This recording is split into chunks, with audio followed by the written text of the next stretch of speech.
Conservation Commission. Tonight, we're having people come in because of the street fair, maybe a couple minutes late, so please bear with us. On tonight's agenda, there is, the beginning of it is request to continue under a notice of intent. The first is Mass Department of Transportation, intersection of Thomas B. Landers Road and Route 28A, Yes, North Falmouth. Yes, Mr. Chairman, Mass DOT has requested a continuance until August 29th. So move. Second. Motion and a second. Is there any discussion on the board? Any questions? Any questions from the audience? Seeing none, I'll call for the vote. All those in favor? Aye. Aye. Opposed? Any abstentions? Unanimous? So moved. Second is Geraldine V. Griffith Trust, 32 Eldridge Drive, North Falmouth. Yes, Mr. Chairman, the applicant is requesting a continuance until August 8th. So moved. Second. Having a motion and a second. Is there any discussion on the board? Anything from the audience? None? All those in favor? Aye. Aye. Opposed? Any abstentions? So moved. Unanimous. Next, we have minutes, 6/27/2012. Yes, Mr. Chair, I've read the minutes from the 27th, and for the most part, they're in order with a couple of corrections. On page 1, first paragraph where they were having a discussion about under other business. Second line of my comment, it says, I consider an expert to be a secondary source. It should be an expert. It should be a secondary source. And then on page 7, middle of the page, I call for, I move to continue the hearing, and then Maury seconds it, and then I make a comment about nitrogen loading, and then I come up again as Mr. Byrd. But I think, and who says, I agree with Mr. Byrd. So how can I agree with myself? So somebody, Oh, I'm sure. it must have been somebody else. I don't mind agreeing with myself, but we should correct that little item. Do we have any idea who it was that was agreeing with me? Which is an unusual thing, by the way. Certainly wasn't me. I'm going to guess it was Maury, since the trend of this discussion on nitrogen loading, she and I had agreed earlier, so I'm guessing that's who it was. And those are the only two corrections. And with those, I move that we approve the minutes. We have a second. Second. Any other discussion on the board? Any from the audience? Call for the vote. All those in favor? Aye. Opposed? Any abstentions? Unanimous, so moved. We come to the point of the hearing where requests for determination of applicability. First is Beth Goldstein, 70 Dale Drive, North Falmouth, Mass. For permission to vista prune, remove selective invasive plant species, and install native plant species. Yes, Mr. Chairman, staff has reviewed the project, and we are recommending a negative clearance of the statement bylaw with the resource area boundaries not. So move. Second. We have a motion and a second. Any other discussion from the board? Any from the audience? All those in favor? Aye. Opposed? Any abstentions? Unanimous? So moved. Next is B&B Excavation, care of Kenneth Smith, 53 Lakeview Drive, Falmouth, Mass. For permission to pump, fill, and abandon the existing cesspool and install a new Title V sewage disposal system, repair a collapsed section of landscape wall in same footprint, remove invasive English ivy in that area, and replace with lawn.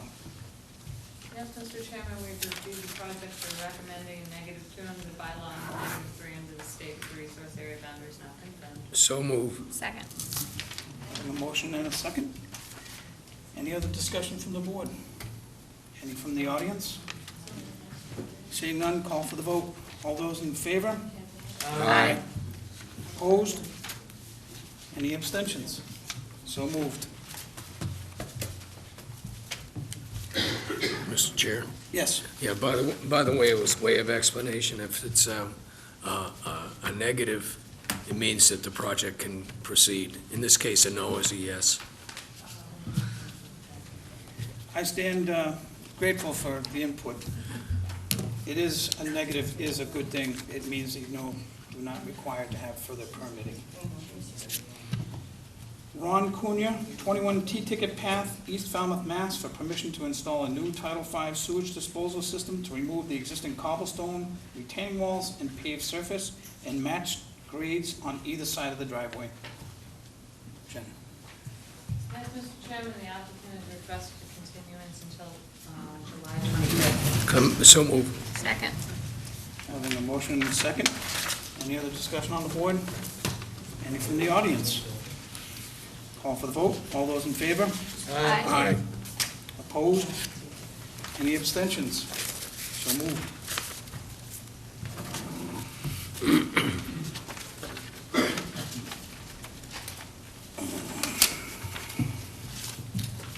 I'm looking through my agenda.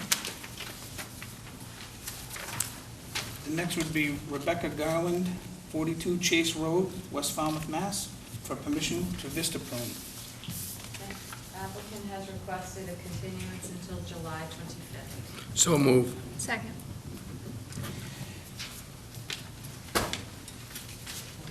Okay, getting caught up on my writing, sorry. And any other discussion from the board? Any from the audience? Seeing none, call for the vote. All those in favor? Aye. Opposed? Any abstentions? So moved. Next is National Grid along Valley Road, along north side of road from Racing Beach Ave up to and connecting to 32 Valley Road, Falmouth, Mass., for permission to install a 2-inch diameter plastic gas main extension, all disturbed areas to be stabilized, revegetated, and restored to pre-installation conditions upon installation completion. Jen? Mr. Chairman, the staff has reviewed the project. We're recommending a -2 under the statement bylaw with the resource area boundaries not confirmed. So move. Second. Any other discussion from the board? Any from the audience? Seeing none, call for the vote. All those in favor? Aye. Opposed? Any abstention? So moved. Continuing on, we're at request for a hearing under notice of intent. I'm going to use my cheat sheet. All hearings of the Falmouth Conservation Commission are held simultaneously under the authorities of the Massachusetts Wetlands Protection Act and the Falmouth Wetlands Bylaw. Although a single decision of the commission is issued, it represents a separate decision under each authority. I did not have that memorized. The first is Eugene Crowley, 22 Abbeys Lane, North Falmouth, Mass., for permission to raise the existing dwelling and construct a new 5-bedroom, single-family house, decks, stairs, porches, landing, AC pad to install a new Title V sewage disposal system, driveway, dry wells, utilities, mitigation plantings, and the associated clearing, excavating, grading, and landscaping. Mr. Chairman, I was going to request, my client wanted to be here if possible. I have also the next hearing, if perhaps we could take them out of order, so that the clients that are here on time can go home. Okay. I move to table Abby's Lane. Second.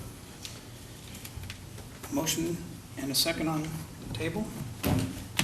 All those in favor? Aye. Aye. Aye. Opposed? Any abstention? So moved. We're jumping ahead to Mark and Arlene Lowenstein, 537 West Falmouth Highway, West Falmouth, Mass., for permission to complete house renovations and mitigation planting under an expired order of conditions to move an unpermitted tool shed remove the brick walkway, trim trees, remove a tree, remove and treat invasive plant species, install native tree and shrub species, and the associated clearing, excavating, grading, and landscaping. Good evening. Good evening. For the record, I'm Barbara Frappier with Warwick Associates, and the project before you is, as the chairman has read.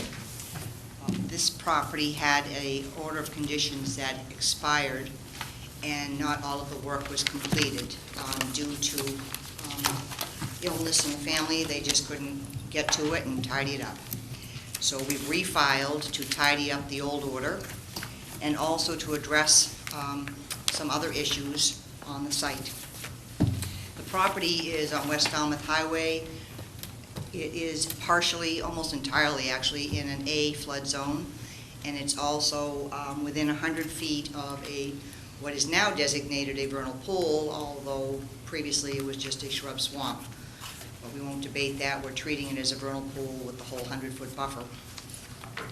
The work that we're proposing is to finish planting the buffer strip that's here. However, we've increased the size of the buffer strip to compensate for this 8x12 tool shed over here, which is also within the 100 feet of the buffer.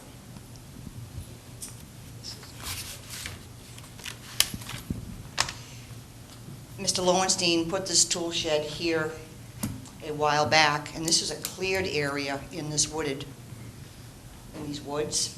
I have aerial photos to show that it's been cleared for quite some time.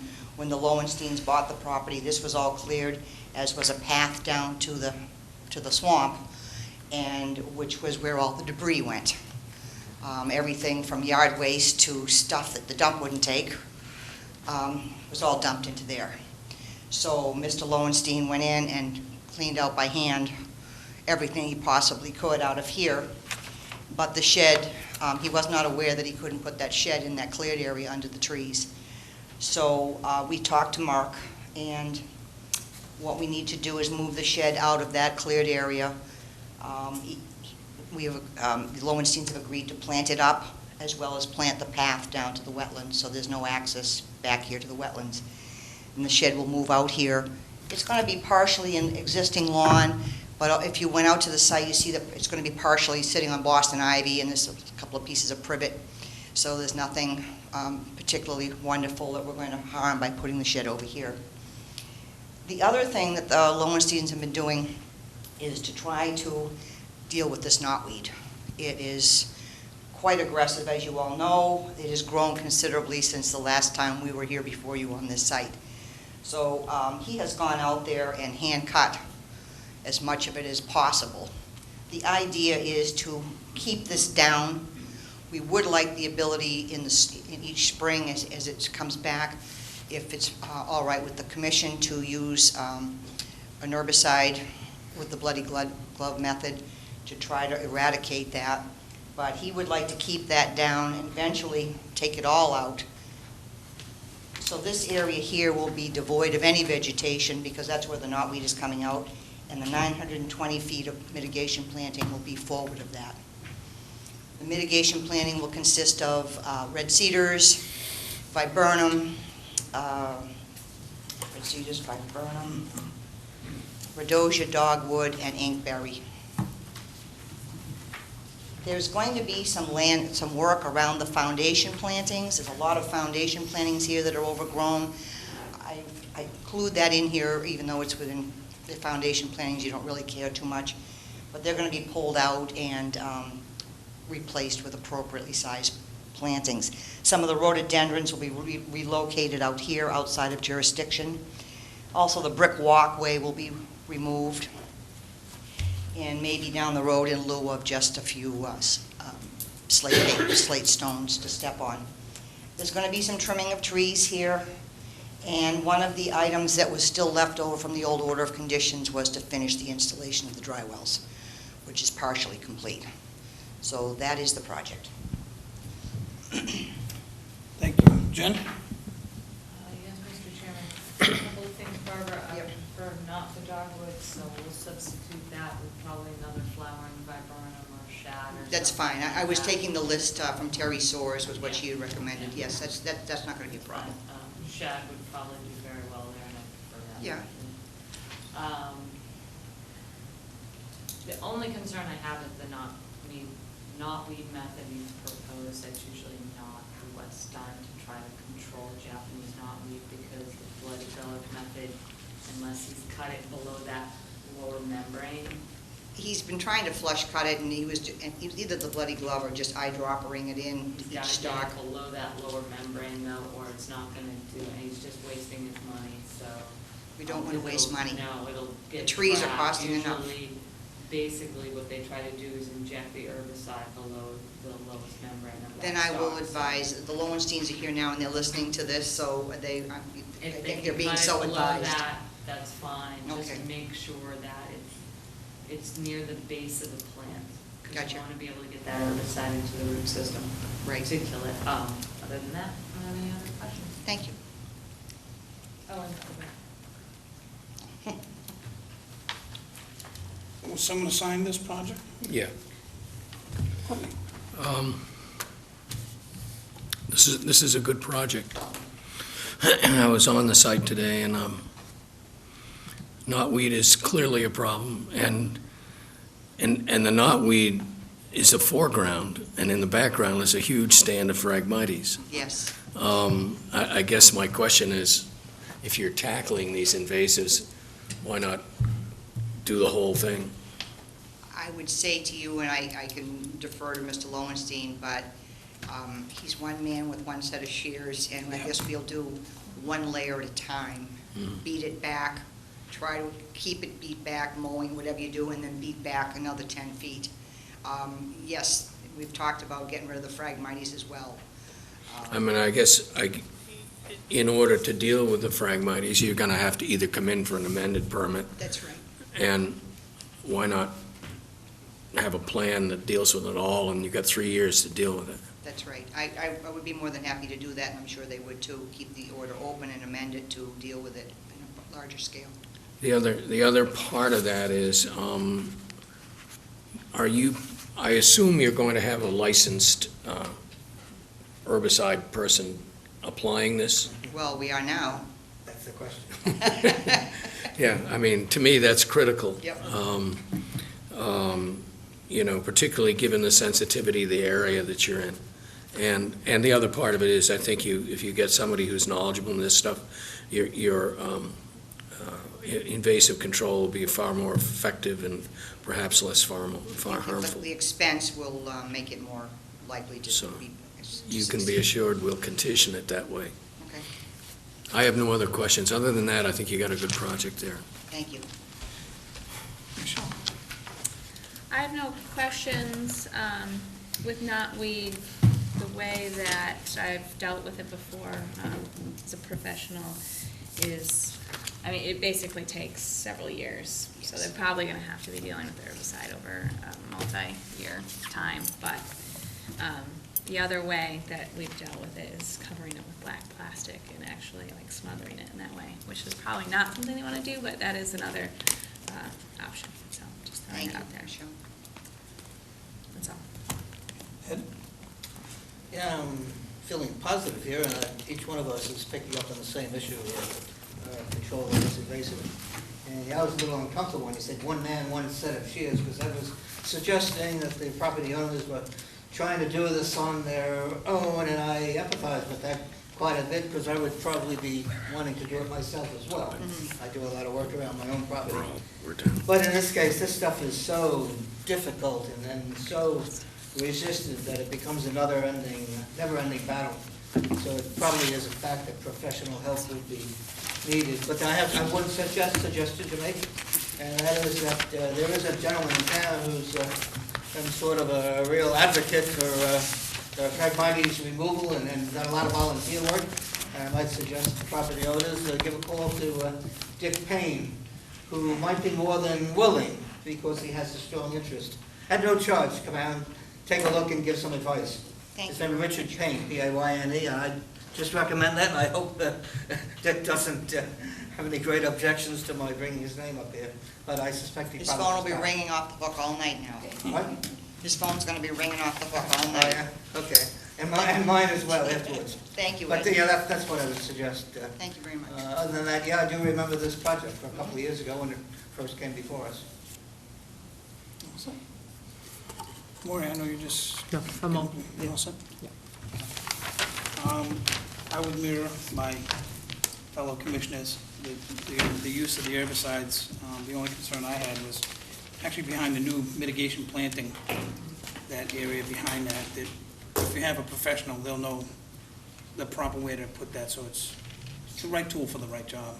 And, that's it. We have enough information to close the hearing. If so, I'd like to... We do, and I so move. Second? We have a motion and a second. Close the hearing, take it under advisement. All those in favor? Oh. Thank you. I do appreciate it, being a novice behind this chair. Thank you very much. If there's any audience questions, the floor is open. Seeing none, fortunately, so I don't trip too hard. Now, I will call for the vote. All those in favor? Aye. Aye. Opposed? Any abstentions? So moved. Thank you for help. Now, we're going to go back to Eugene Crowley, 22 Abbeys Lane, North Falmouth, Mass. Do we have to untable that? Yeah. Are we ready for that one? Our, Barbara, is your client here? No, he's not, so if someone else would like to go before me, Tim, I'm sure. Tim, there you Glad go. you jumped out of this. Jumps right up. You were even done. so, Do you being even this, know if you're next on our agenda, Tim? You gotta- the Geraldine Griffith Trust? No, it's, No, it's that's the- continued. That's continued. Thank you. Vacation resorts. That's my only What's the option date of left the on this. continuance? Vacation What's the date of the Resorts continuance on International, this one? care On of this one. R&B Development LLC, That's just 134 table. Minot Which Road, one? East Falmouth, Mass, for permission to close out expired orders of conditions to the installation of 3,225 square feet of native mitigation buffering plantings, opposed 740 square feet of beach grass plantings to authorize the existing unpermitted shell parking area and shed with planting 1,075 additional mitigation plant species to remove invasive, non-native shrubs and replace with native species, and the associated clearing, excavating, grading, and landscaping. Good evening. Do you have any? I'll hold any comments until after Mr. Santos' presentation. Good evening. For the record, Tim Santos from Holmes and McGrath, representing the applicant. Property is located at 130 Minot Road, also known as the Surfside Resort. Some of you might be familiar with this property. We've been before you quite a few times with various notice of intents and RDAs, most recently back in May for an RDA for the septic upgrade for the middle building. At that time, we were reminded by the staff that there are two outstanding orders of conditions from 2000 on this property. So we reviewed those orders of conditions on the site with the owner, made them aware of the conditions that had not been met, mitigation plantings, various reports, monitoring reports for the mitigation plantings, etc. At the same time, when we updated the site conditions, we noted that there was a shell parking area to the west, this what I'm going to call U building, that is used for employee parking. There's also a shed to the rear of that dumpster area that was previously not shown on the 2000 plan and now appears on the plan before you tonight. There's also an extension of the original stockade fence in that same area that's currently used as a storage area for various, I believe there's some mulch behind it, there's some shells, a couple potting plants. landscape-type materials for the site itself. So we reviewed this site very carefully with the owners. We've met with the staff, with Mark quite a few times on site, as well in the office with Jen too, to try to come up with a plan to help bring this site into compliance. The two old orders are obviously expired, so that's why we're here tonight as well. So we're proposing to install mitigation plantings both along the western side of the property line, which were for when the original septic system repair went in 2000. The applicant was supposed to replant over that system, which was never done, as well as buffer plantings along the top of the bank, and that was for renovations to the existing units under a separate permit around that same 2000 period. So that totals 3,100 square feet plus or minus of mitigation plantings that need to go in to satisfy the old order conditions. We've also calculated the area of the shell parking in the shed to be 975 square feet. We're proposing to add an additional 1,075 square feet to help increase the buffer along that bank to authorize the unpermitted shell parking area and shed. We believe this plan satisfies staff's concerns. Obviously, we're aware, we made the client aware that there will be or should be a 3-year monitoring period, as we've done on other projects before, which I assume will be semi-annual in the spring and the fall, with yearly reports submitted before compliance will be issued on this site. We have proposed, as the applicant would like to phase the plantings, to install buffer plantings along Ray Pond this fall, and then next fall install the plantings along the western side of the building. And the reason for that is because of capital reserve that the resort has. They only have so much money to spend each year. So we're hoping that the board and the staff understands those concerns and would be willing to allow the phasing of those plantings to be installed. That was written into the project description. Just want to make sure everybody was aware of that. If anyone has any questions or concerns, I'd be more than happy to address them. Thank you. Jen? Yes, Mr. Chairman. Tim, could you walk me through a couple of things? So proposed supplemental plantings that are next to the tennis court, that area's Yeah, the that little area, dune yep, that's there now? to the lower, I guess, to the south of the tennis court. Yeah. Mark felt there should be some plantings installed over there, some dune grass, some shrubs. There wasn't an exact area.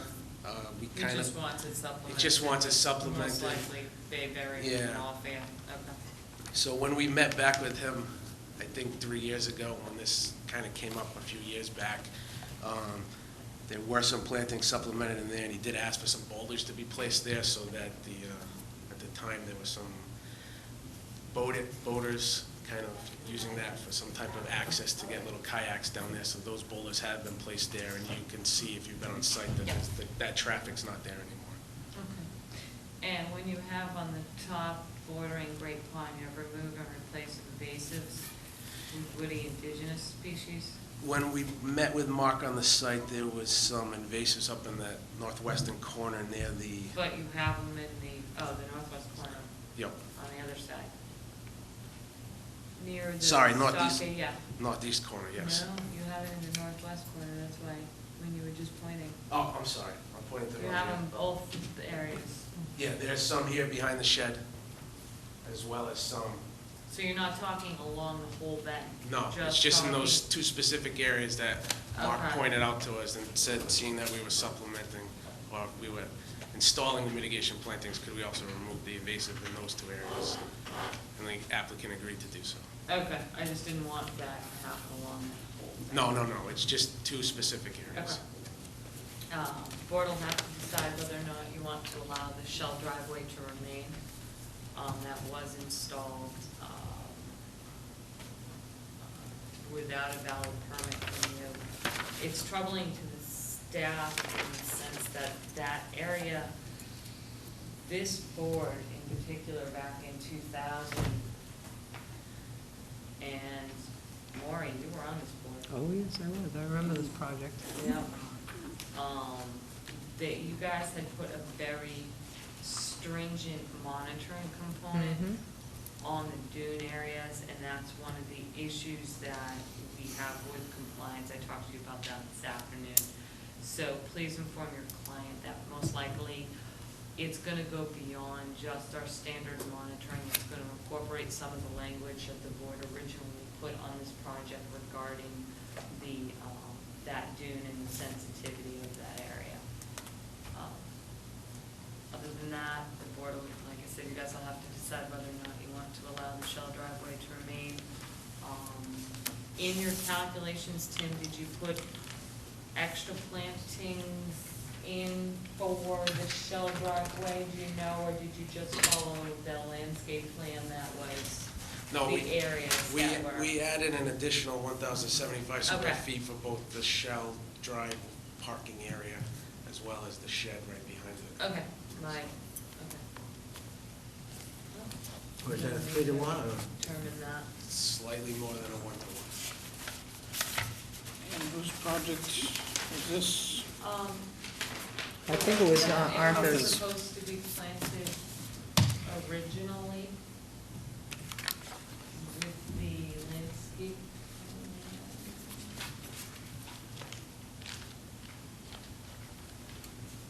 The original landscape plan does show some plantings in that area of bayberry and beach plum in the area that you have the proposed coastal, those plantings on that. That was in 2000, am I right? No, this landscape plan was earlier than that. 97. 97. The, So you'll just need to look at that. yeah, the, excuse me, the inner portion of the hatched area that I guess hatches to, which I'm gonna Yeah, call 'cause you have them on 45, two different- is two different angles. Got it, The inner okay. portion represents the requirements from the 2000. Got it, okay. And the outer portion All right. hatched the opposite way Okay, would be the mitigation plantings to offset the unauthorized parking area. okay, so that's why that little hatch thing is making me That's why they're busy. backward, yeah, I'm looking at it going, sorry. okay, no, that's good.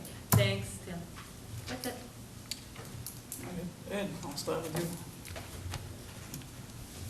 Well, my feeling is that the staff seems to have this project well under control and is fully aware of the issues and is working to resolve them. And that's very good. So, Jen, what's your feeling on the Shell parking area? As you know, generally, we take the position that if something was done without a permit, we ask the question, is this something that would have been permitted if it had been requested?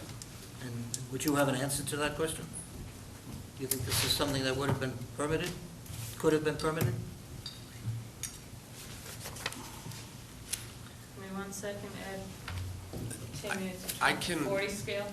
Yeah, I believe, Yeah. believe so. Yes, correct. A portion of that area was Shell parking before.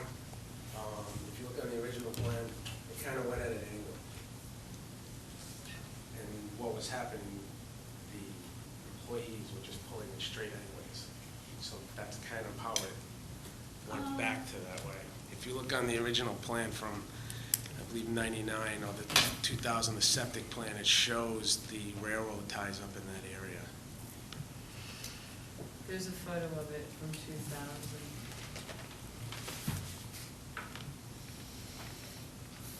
It looks like it's blocked off with the paving, oh, send that down. It's 140 feet, Ed, from the salt marsh roughly, but that whole area is like dune, you know, vegetated dune area. It wasn't dune, it was vegetated, so it's really up to the board. Really, what? It's really gonna be up to you guys whether you feel that the plantings, if you do allow it to remain, I want those areas monitored. I don't want any additional encroachment in them. And just one other thing, Tim, the beach grass, you're gonna extend shrub plantings down.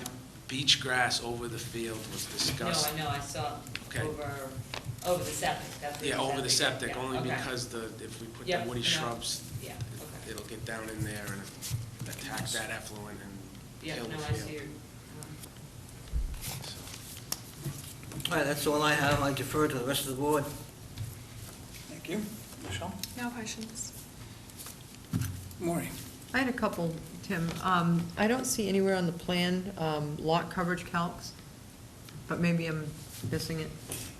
There are no lot coverage calculations shown on that plan. Okay, and that might be important for, like the Shell driveway area, because you can only have so much lot coverage. And you might be giving it up just to comply with the town's lot coverage for impervious surfaces. Impervious driveways, structure. I can submit those calculations for next week if the board felt they needed to It's just hold it nice to open, have- but it's in a business district and it's well under the lot coverage. But I don't know that, because it's not a plan. I understand your So if it's just on the concerns. plan, then it's a form of record, and then in the future, if there's any more, then we know that they're adding or whatever. Are you using in that area that's already vegetated, that you're just actually supplementing? You're not using that as any of the calculations for mitigation, are you? No. Okay. The other thing, this whole project started because of failed septic systems that were there? Mhm. And because they were upgrading it from a seasonal to a year-round timeshare project, if I recall. Are there any records of the maintenance on this? Because I remember back in the day that we were concerned about, that it had to be pumped every 2 years or whatever was required so that it wouldn't fail. The pumping records would be on file with the town. Okay, it might be good to just have them on, and we might condition that we want to see pumping records there. Unfortunately, what happens a lot of times, unless there's a problem, you don't deal with it until it becomes a problem. And maintenance is huge, and in this situation, it's a sensitive area, and I don't know are there pump chambers in this? Yes, Yeah, so this they. U building has a system Yeah, to the so west. those have to be done It's pressure like. dosed. The building on the tennis court side is pressure dosed. Pressure dosed. And a new system just went in the middle, pressure All right. dosed. So they're supposed to be pumped, once a year? What's the requirement by This is a commercial DEP? site, so I would recommend pumping it at least once a year. Once a year, and I think DEP has a standard for that, Well, for when you have pump chambers. I don't know off the top of my head, they but have you a might wanna look at maintenance that. program for the pump chambers. Yes. So we need to have a maintenance program, whatever they're doing has to be I would recommend we have it submitted, to this board as well as the Board of Health, just so that, and it's for their own best interest, because that's an expensive system to replace, and maintenance will give it a little length and, usefulness there. As far as the seashell parking area, this was a a pretty highly intensively used lot to begin with. And the parking spaces were all delineated, I remember, because we asked for the planning board to give a feedback when we did this project. And to me, it's just, I don't know if it's overflow for, like when big RVs come, I don't know what the use is It's there. employee parking. Employee parking. So when a project comes in front of anybody, whether planning, zoning, conservation, you just can't keep adding, because their parking spaces were already in those calcs. So that's why the lot coverage is really important on this lot. And again, I don't know the zoning of what it is, but I would like to, I'm not really keen on that parking area. The monitoring was never done, so we don't know what the migration of that dune could have been in the area, so that's all my questions. And, I had one question for you, Jen. After this, with all the mitigation, will all of the old conditions be complied with at this point, except for that seashell area? well, I'll tell you what, I'll give you these two plans to look at. Oh. I will pull those old orders. If there was a disturbed area of the dune near the salt marsh, that was the requirement of that dune Yeah. restoration part, If they go and photograph that dune and then you incorporate that type of monitoring into this order of conditions, Yeah. that's the only outstanding one on that besides the plantings. That's 2472.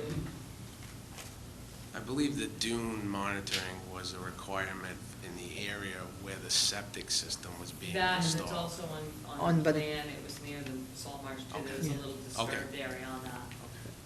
So I Over think here that, and in here. addition, that's why they said the westerly and the Okay. easterly Easterly. sides. And then this one, give me 1 second to find this order. Sorry. Alright.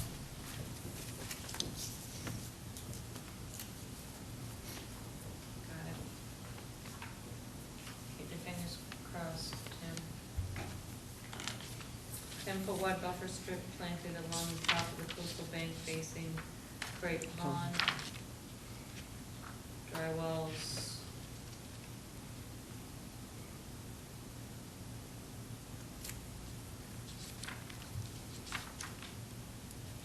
You have all your existing drainage and everything correct, It's Sam? all shown on the Yeah. plan, correct?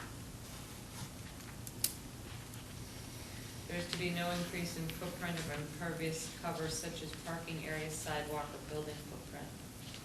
That was one, in the original order, in 99, that has not been closed out. So, and an independent inspection, septic inspection. So, So the plan that's in front of us, Tim, is basically almost an as-built for It's what, an as-built of what's there today. what's there now, okay. As-built is what's there, There and now. supplemental plantings Plantings. to try to comply Comply with some with of the outstanding orders, okay. And to incorporate the new plantings for the shell driveway that was installed.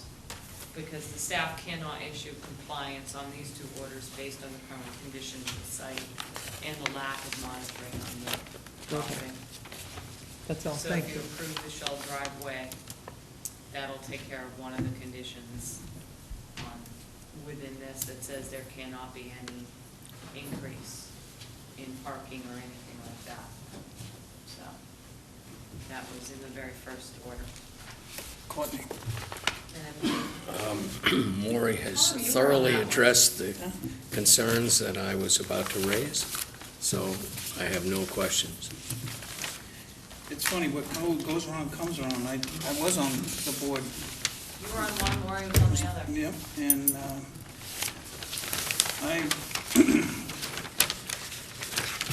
I have a little problem.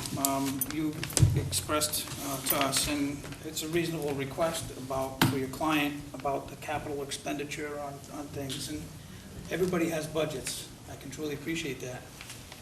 But building a shed and expanding a driveway definitely is part of a budget. I am not inclined to allow that shell. I'm just not. And the shed, I don't even know what the shed's being used for. So I really, It's currently used for storage of landscape tools and site maintenance. yeah, and, you know, it has a function, but an unpermitted function. And all the other adjustments, you came in for an RDA, and we put that through. We've worked with the applicant, not only on this site, but others that are in town, and it just seems the neglect of the monitoring program, which was just not done. And I'm,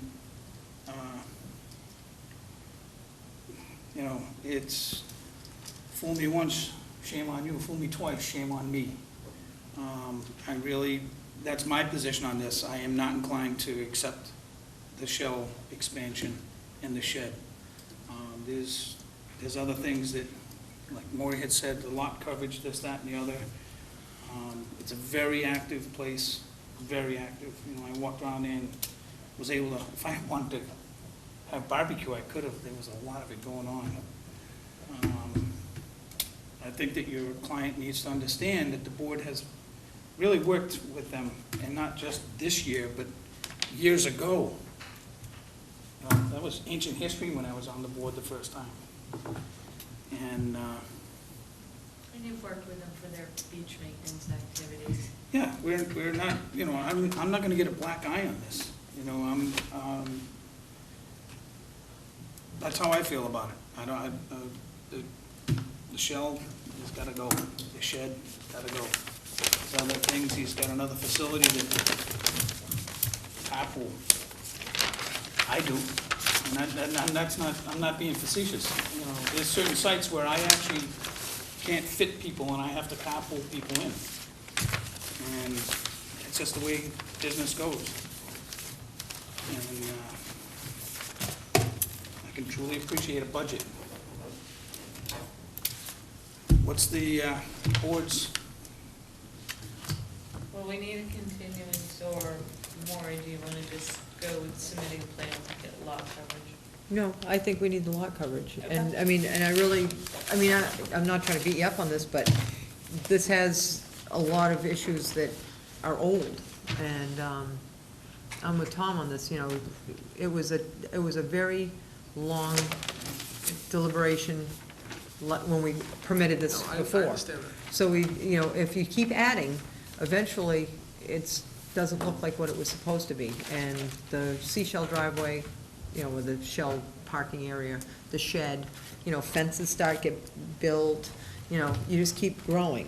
And, I would like to, I'm not inclined to want the shed or the seashell. I mean, that's just my opinion, one of 5. But the monitoring is very important, and to know what has been going on with the septic monitoring. So you're gonna have to submit those records to us to know what their maintenance has been on that.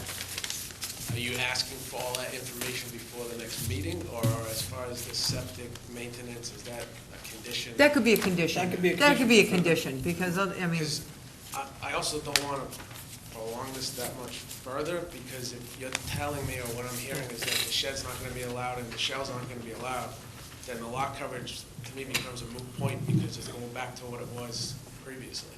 And I could submit but a it still plan. should be on the plan. We almost, on every plan, we have lot coverage. And And it helps us to know what, the next time it comes in front of us, when it says, 28% lot coverage, the next time it's 31, then we don't have to do so much of the guessing game to figure it So the out. next meeting is then August 8th? I don't know. I wasn't here to know what the, You're not the meeting on the continue. 25th or the 1st, so I don't have 7 days to get a plan. No, sorry. I'm glad you know my schedule better than, I know. When you have We someone just call go you every day, woo-hoo when "When we can I don't get have that one." file? When can I get that file? No, it is the 8th. They are only accepting RDAs for the 25th because they have a joint meeting with the Water Quality Management Committee to discuss very detailed things. And then we don't have a hearing on August 1st, so it would be the 8th. Which might be in time to plant beach grass. It's getting up on that time of year for good planting time of year. Yeah, I think my original question has been answered. What I'm hearing is the original order specifically restricted and negated any future expansion or development on the property. I'm also kind of getting a sense that the sense of the commission here is that the shell driveway and the shed would not be permitted. Therefore, we may have a plan that's not approvable, so I'm sort of suggesting that you're hearing what we're saying. Maybe you want to come back with a plan that not only has the lot coverage, but also does not show that parking area and does not show the shed, and then you might have something that is approvable. That's your choice, of course. and any other questions or comments from the board? I'm opening it up to the audience. Are there any questions or comments from the audience? I'm looking for a motion. Make a motion to continue to August? 8th. Well, 8th? Okay. At the request of the applicant. Second? Oh, August second. 8th. Second. We have a motion and a second. All those in favor? Aye. Opposed? Any abstentions? So moved. Thank you very much. Thank you. Have a great weekend. Thank you, too. May I have a motion to untable? I make a motion on table 22 Abby's Lane. Second?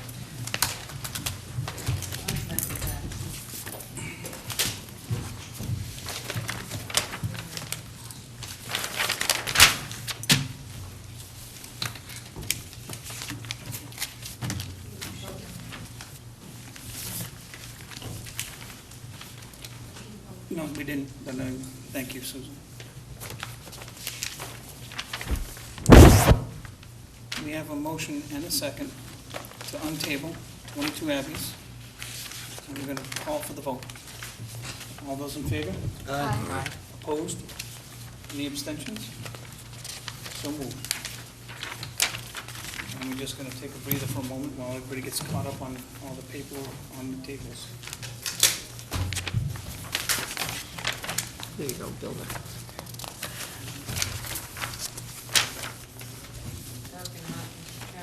Not a problem.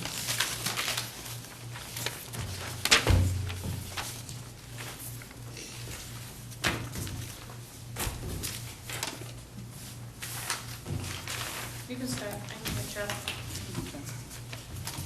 Good evening. Good evening. Again, for the record, Barbara Frapp here with Warwick and Associates, representing Mr. Crowley relative to the work at 22 Abbeys Lane. As you read in the notice, this is a developed lot. It has a 5-bedroom, single-family dwelling. And the resource areas are coastal bank and land subject to coastal storm flowage. The applicant is proposing to do a raise and rebuild of this property. The new house will also be a 5-bedroom house. Of particular importance to you is the siding of the house. You will see that I did put in your packet a small plan showing existing conditions and the bigger plan showing proposed, because having them both on one plan was just too confusing. This is the 50-foot offset to the coastal bank. This is a non-eroding coastal bank in a velocity zone, so it is a well-vegetated, and the A buffer is 50 feet. Right now, there is no structure within the A buffer, and we're not proposing to put any structure in the A buffer, any expansion. What we are doing is expanding within the B buffer, and our net overall expansion for all impervious surfaces is 344 square feet. At the 2-to-1 ratio, we are therefore proposing over 700 square feet of planting in the A buffer, in lawn, up against the edge of what is naturally vegetated. The only break through that buffer area will be a 4-foot path out back.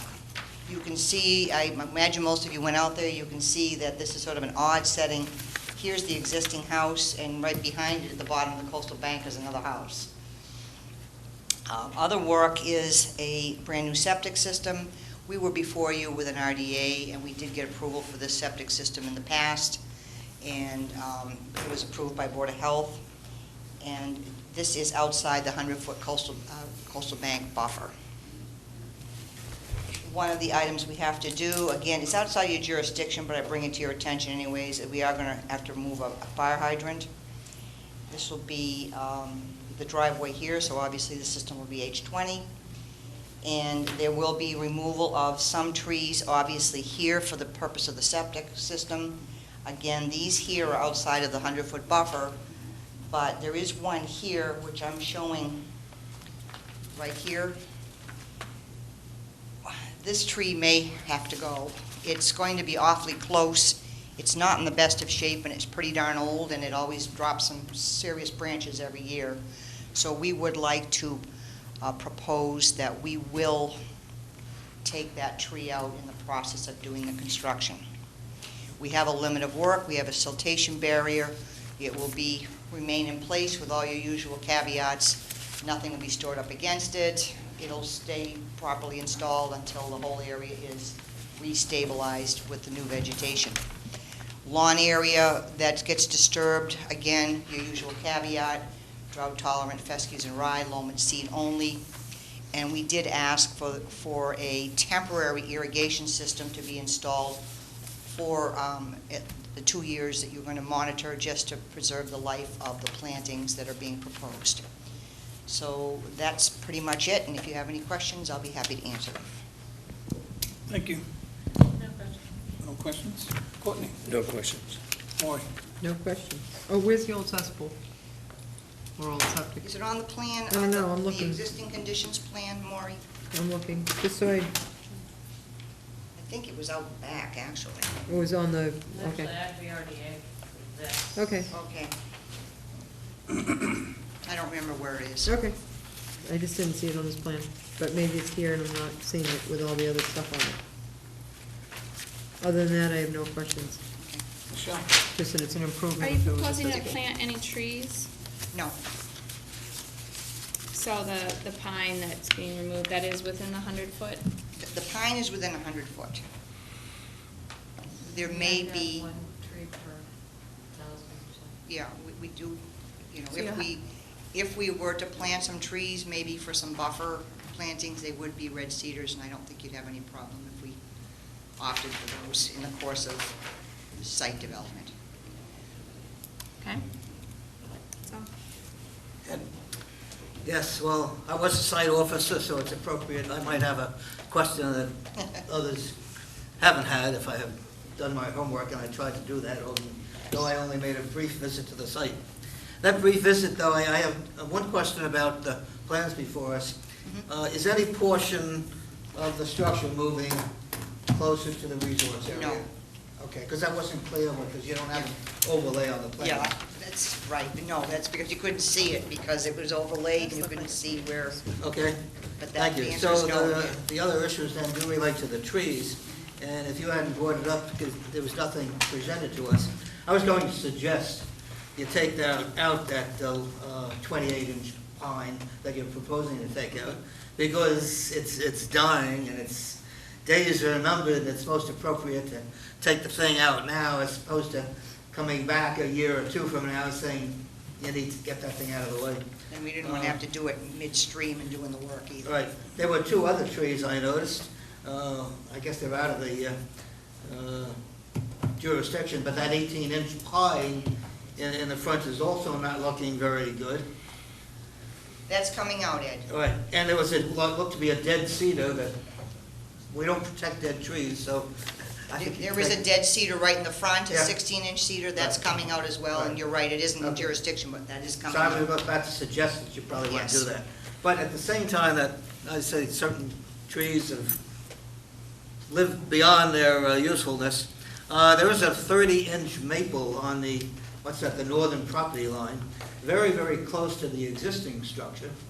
And I Yes. certainly hope there's no plans to take that out. No, there But are I not. really want to make sure we do whatever is necessary when the new home is being constructed to make sure that that tree is protected. It's so very close to the existing foundation that I'm inclined to suggest, but I defer the construction experts on this commission. I'm inclined to suggest that the foundation, the existing foundation is there, is probably, those tree roots are probably wrapped all around it. So I'm kind of inclined to suggest when you're building a new structure in a different footprint, just bury whatever is there so you don't have to disturb the roots, if that's appropriate and feasible, and is that the way to do it? In other words, don't just, We're not You're just gonna rip it out, abandoning it, we don't want to lose that tree. we don't want to lose the tree. So right? we could do external armoring like we do sometimes on a tree that's too close to the, but the root system is what you're considering. And of course, the new It's gotta house be is right up gonna, against that foundation. but the new house is farther away from Right. it. But I will, So what's the I know best the way to builder that's protect going to it? be doing it, Mr. Crowley's here this evening, he's heard what your concerns, so we'll make sure that it's addressed. Any other questions? I want to, if that's enough, Courtney wants to speak. I just would, maples have very shallow roots, and if I believe I'm correct, Maury, they have shallow roots, and the logic would be if the foundation is going to be located further away, you know. Well, the new foundation will be, right? Yeah, so the amount of disturbance won't be that great. You're not going to be chopping roots to put the new thing in, because the old one has blocked it, you know. So, you know, if they remove the existing foundation carefully, I think they'll be fine. I would agree with that. Yeah. You're And you're in a tight site anyways, and you're not gonna be flailing around with a machine in here. I want to make sure so no big dozer comes in there to It- jump it's down the not that- old wall and take all the roots with it. It's not that kind of thing. This is, you may have a machine in there, it may be imposing, but an operator, even in a larger machine, is gonna not wanna do damage, and the applicant is here and has heard our concerns. And I think that, again, I'll mirror what Courtney had said, an appropriate, they know, don't hurt the tree. And you're pulling it away from that. You're not cutting through. And in fact, it's actually a good time, the proposed water line, to get that through there while that's open. It minimizes other excavation. So you're kind of got a program going through that. Do we need any special condition to protect this? I would condition the oak and the maple, because the water line is a 4-foot, 5-foot dig, and actually the oak has more chance of being harmed than the maple, because the maple had the foundation to protect its roots, or prevent its roots. So I just make sure that That's Appropriate. That's fine. That We'll- would be we'll in a condition that. condition and won't be missed or forgotten or overlooked. I think what we probably would do is condition that they submit a construction methodology to ensure that the trees that are existing and not to be removed are protected, and show how they're gonna do that. We can submit that with the notice to start, so you'll have it on hand, and staff will have a chance to read it. Yeah. I move to close this hearing and take it under advisement. second. We have a motion and a second, and now I'm gonna comment on this. Thank you. These architectural. Often we see different types of resources for a project. This isn't a typical, it's amongst a neighborhood. And I was really intrigued with it. And I wish the owner as much success in the new home as this old home. Because I sat there and looked at this, and if this place could talk, it could tell you a lot of secrets of that area. It's quite a little gem. That whole neighborhood, a lot of times we go into different parts of the town. This was really a really nice setting, and I was pleased to be able to go through that neighborhood and see the summer activity that is Falmouth. It's a postcard of what we do and what we are in Falmouth in that neighborhood. So my soapbox is off. We have the motion and the second. All those in favor? Aye. Aye. Aye. Opposed? Any abstentions? So moved. Thank you very much. John, when are you moving to Megansett? I'm happy in T-ticket.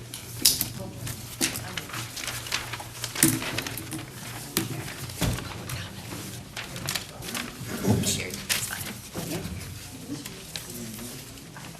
I am a novice, for sure. Thank you. You can hit me.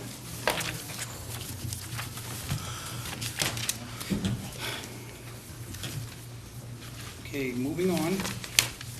We have continued request for hearing under a notice of intent. Quistit Harbor Boatyard, 36 Quistit Harbor Road, Woods Hole, Mass.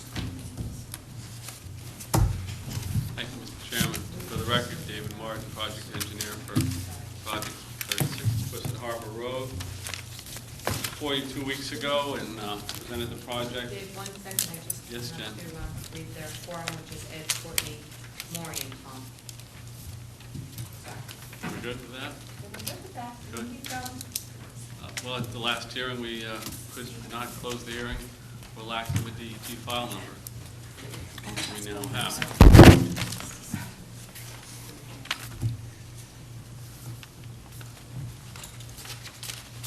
Good evening. All right. So, We're all set. I'll make We a, got the DEP number, I think all the other questions were answered. Yes. Scott had reviewed the project with Mr. Martin regarding the stormwater on the site, so we're good, and Dave, I did get your message about moving you on site, and I'll get back to you probably tomorrow, Friday. Entertain a motion. I move to close the hearing and take it under advisement. Second. Any comment from the board? Any from the audience? Hearing none, call for the vote. All those in favor? Aye. Opposed? Any abstentions? So moved. Thank you. Next is Benjamin and Phyllis Lasordo, 162 Minot Road, East Falmouth, Mass. For permission to construct a 3-foot by 25-foot pier walkway and 2.5-foot by 23-foot pier walkway with 2 by 12 stringers, and to permit the existing wooding piers. Yeah, Mr. Jen. Chairman, the quorum on this is Courtney, Michelle, Tom, and Ed. And I'm accusing myself.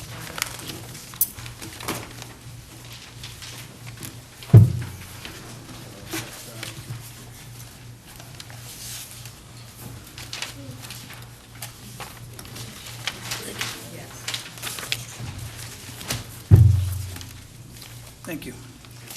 Mr. Chairman, just for the board to know, you should have a plan in front of you that was submitted yesterday. It was a request the staff made to make sure that the requirements show all the moorings, fields, that could potentially be used on the structure be clearly shown on the plan. The original, revised plan submitted showed 4. We had them add the 2 on the north and south side.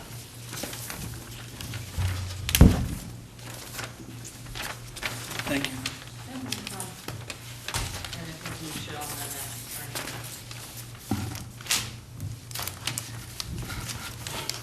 Good evening, Mr. Booker. Good evening. Thank you. I'm Tom Barker with BSS Design. We prepared this plan for Lasordo. You have Ben Lasordo, Ken Lasordo, and Phil Lasordo here with us tonight. We were here a few weeks ago, or maybe almost a month ago. It was continued for a couple of reasons. One, that you wanted to see where the earthing slips would be. And the other, you wanted a letter from the harbor master. Both of those points have been addressed. You got the letter from the harbor master, and what Ben Lasordo just handed out to you was something he wrote up. They've been here, first built this in 1971. I'll just read through this quickly. The harbor master says that the slips are new, but these slips were replaced 41 years ago, since 1971, when the first dock was built. At that time, they also riprap 445 feet of Great Pond. That was all permitted and licensed. Harbor master, he said, denied my request. Harbor master made a comment that the project should be reduced, stating an impact on channel navigation. The 6 slips will not carry any more potential impact on channel than the slips that are farther up the pond. There are a lot of boats that use this channel getting out. These docks have the blessing of the Corps of Engineers, which control the harbors, rivers, and jetties of the United States of America. They issued me the permit in 1971 and determined that there was no impact on the channel because these slips are 45 feet from the edge of the pilings to the edge of the channel and about 70 feet to the center. And that's one point that I think we should make here. Have it drawn out. I think if there's a small plan that he handed out. The boats in here, and some of the sorters can attest to the size of the boats. They're in the low 20 feet range. It's 45 feet. If you notice the bridge, there's 2 sets of pilings. Only the center channel, the center between the 2 sets of pilings is used as the channel. There's 45 feet from the end of the pier to the first set of pilings here. And then the channel itself is some 50 feet wide or something. So like you said, Ben says in his note, they're 45 feet from the edge of the pilings to the edge of the channel. Further, only small boats have docked in the slips in accordance with the Army's rules, making ingress and egress less problematic. The harbor master at that time, this is in 1971, also told me that no boat could be tied against the pilings out in front of the dock, parallel to the shoreline. So they were told that they had to go in perpendicular. The boats exiting slip are 45 feet to get into position to go to the channel.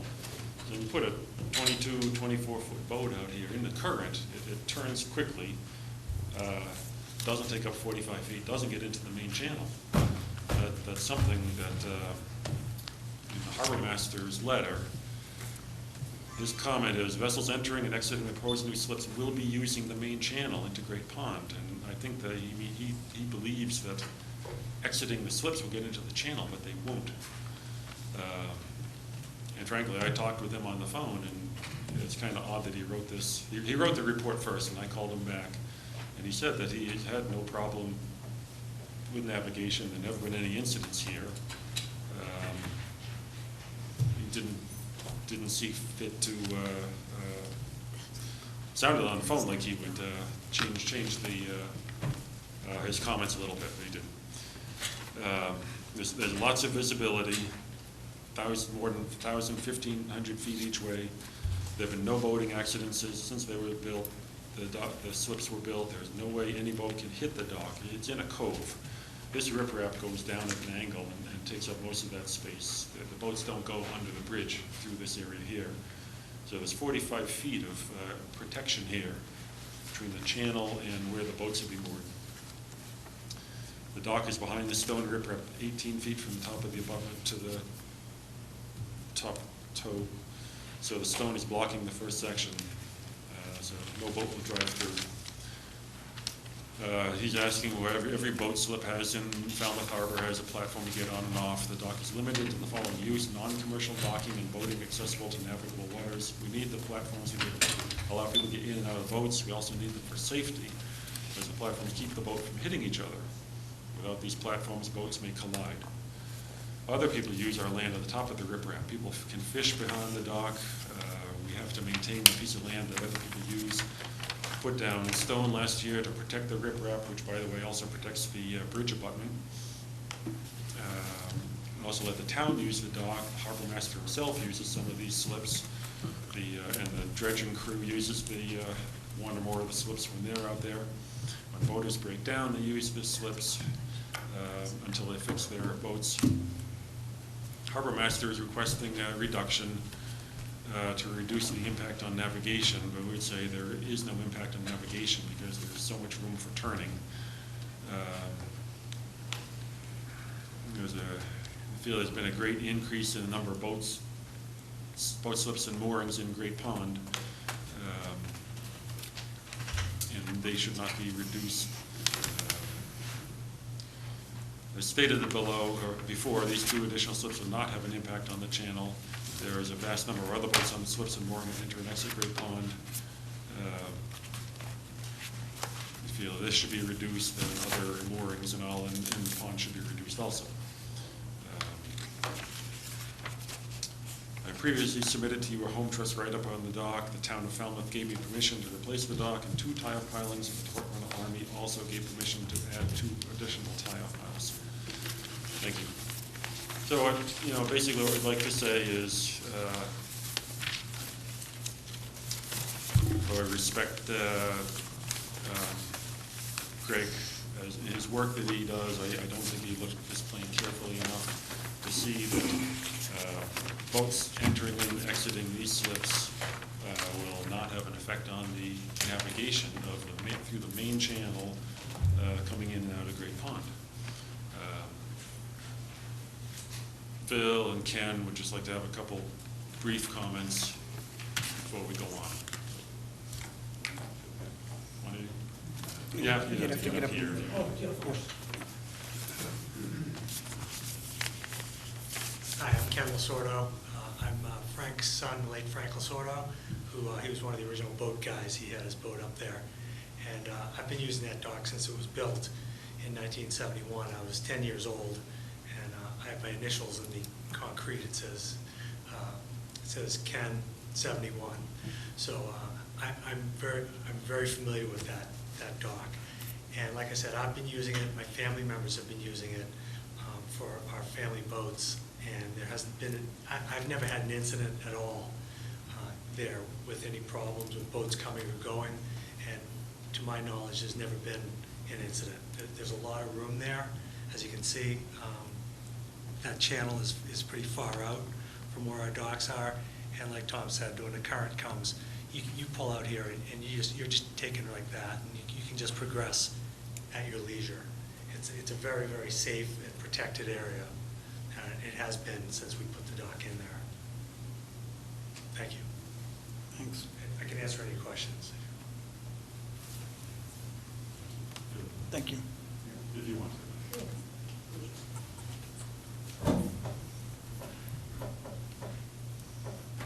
My name is Philip Lasordo, and I live in the property next to the dock.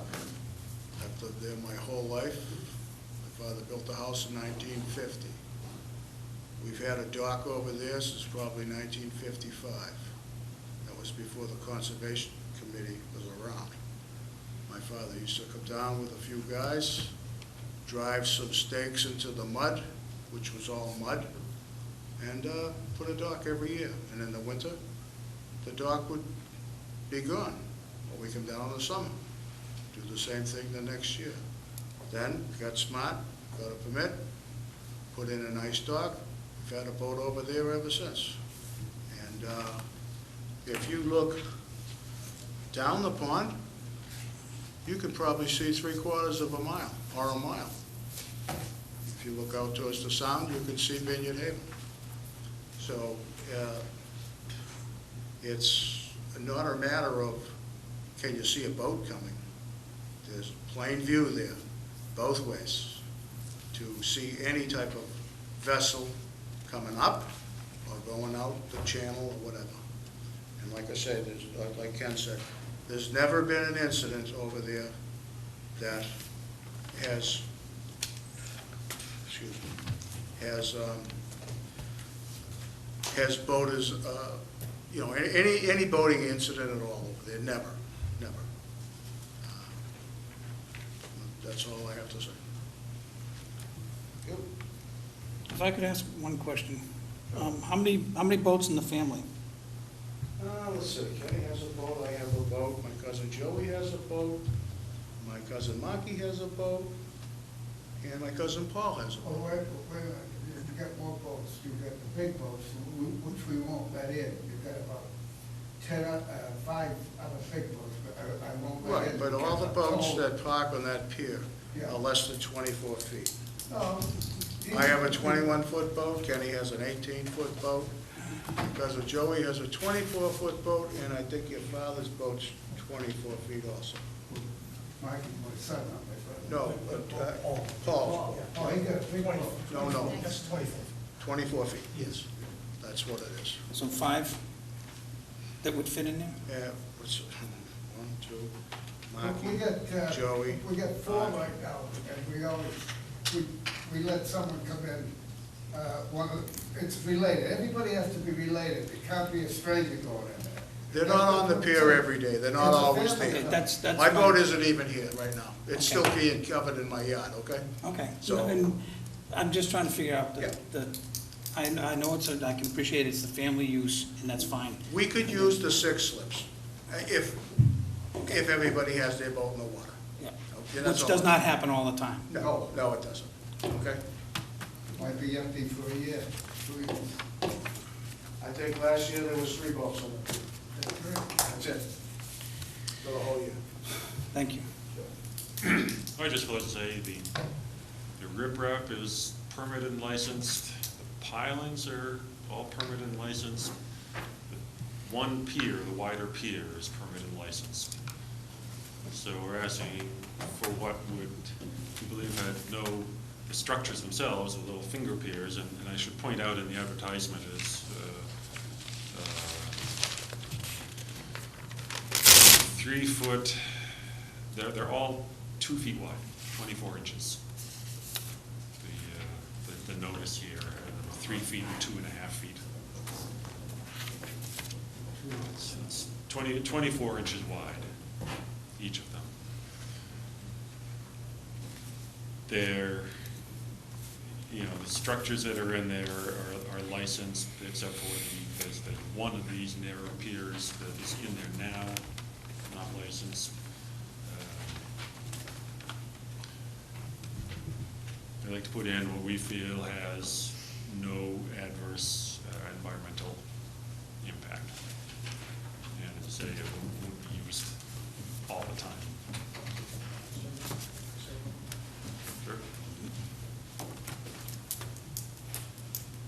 I'd just like to say that we're just looking for a way to get off our boats.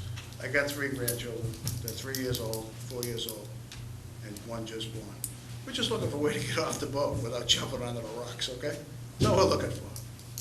I mean, we're not looking for anything special. Just like everybody else has, they can pull their boat up and step off it and walk to the land. Thank you. Thank you.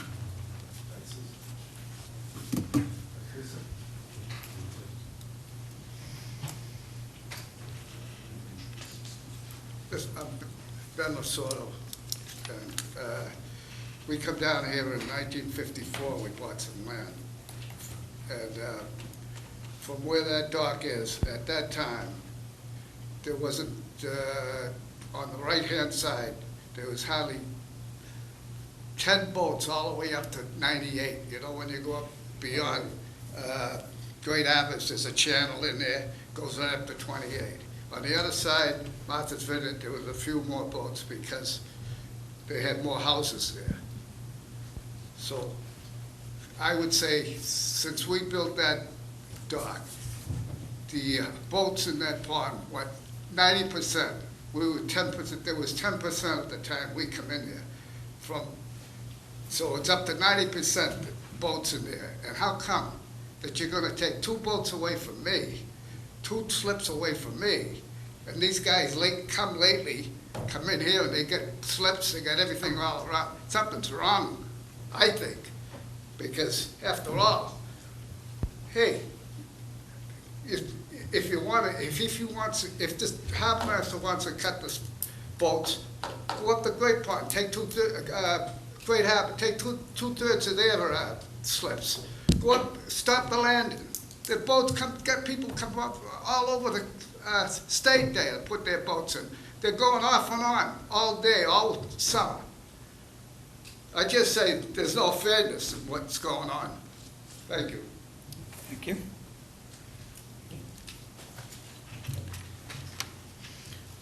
Mr. Chairman, just a few, Jen? just a few points. You did ask for the harbor master's letter. I'll have it in front of you. His comments state vessels entering and exiting the new proposed slips will be using the main channel into Great Pond. Although only 4 boats are shown on the plan, they've revised the plan to show 6. This configuration, so Greg reviewed it with 4. This configuration could potentially result in 6 vessels at any time. His recommendation, and he highlighted it, states that the project be reduced to lessen the potential impact on navigation. That said, the platform going to the last piling has never been permitted by this board. The original permit for this is not 41 years old, as Mr. Lasordo states in his letter. It was granted in 1991, I believe, by this board, and that was for 8 pilings for the main dock that was there in the 70s and 2 tie-off pilings.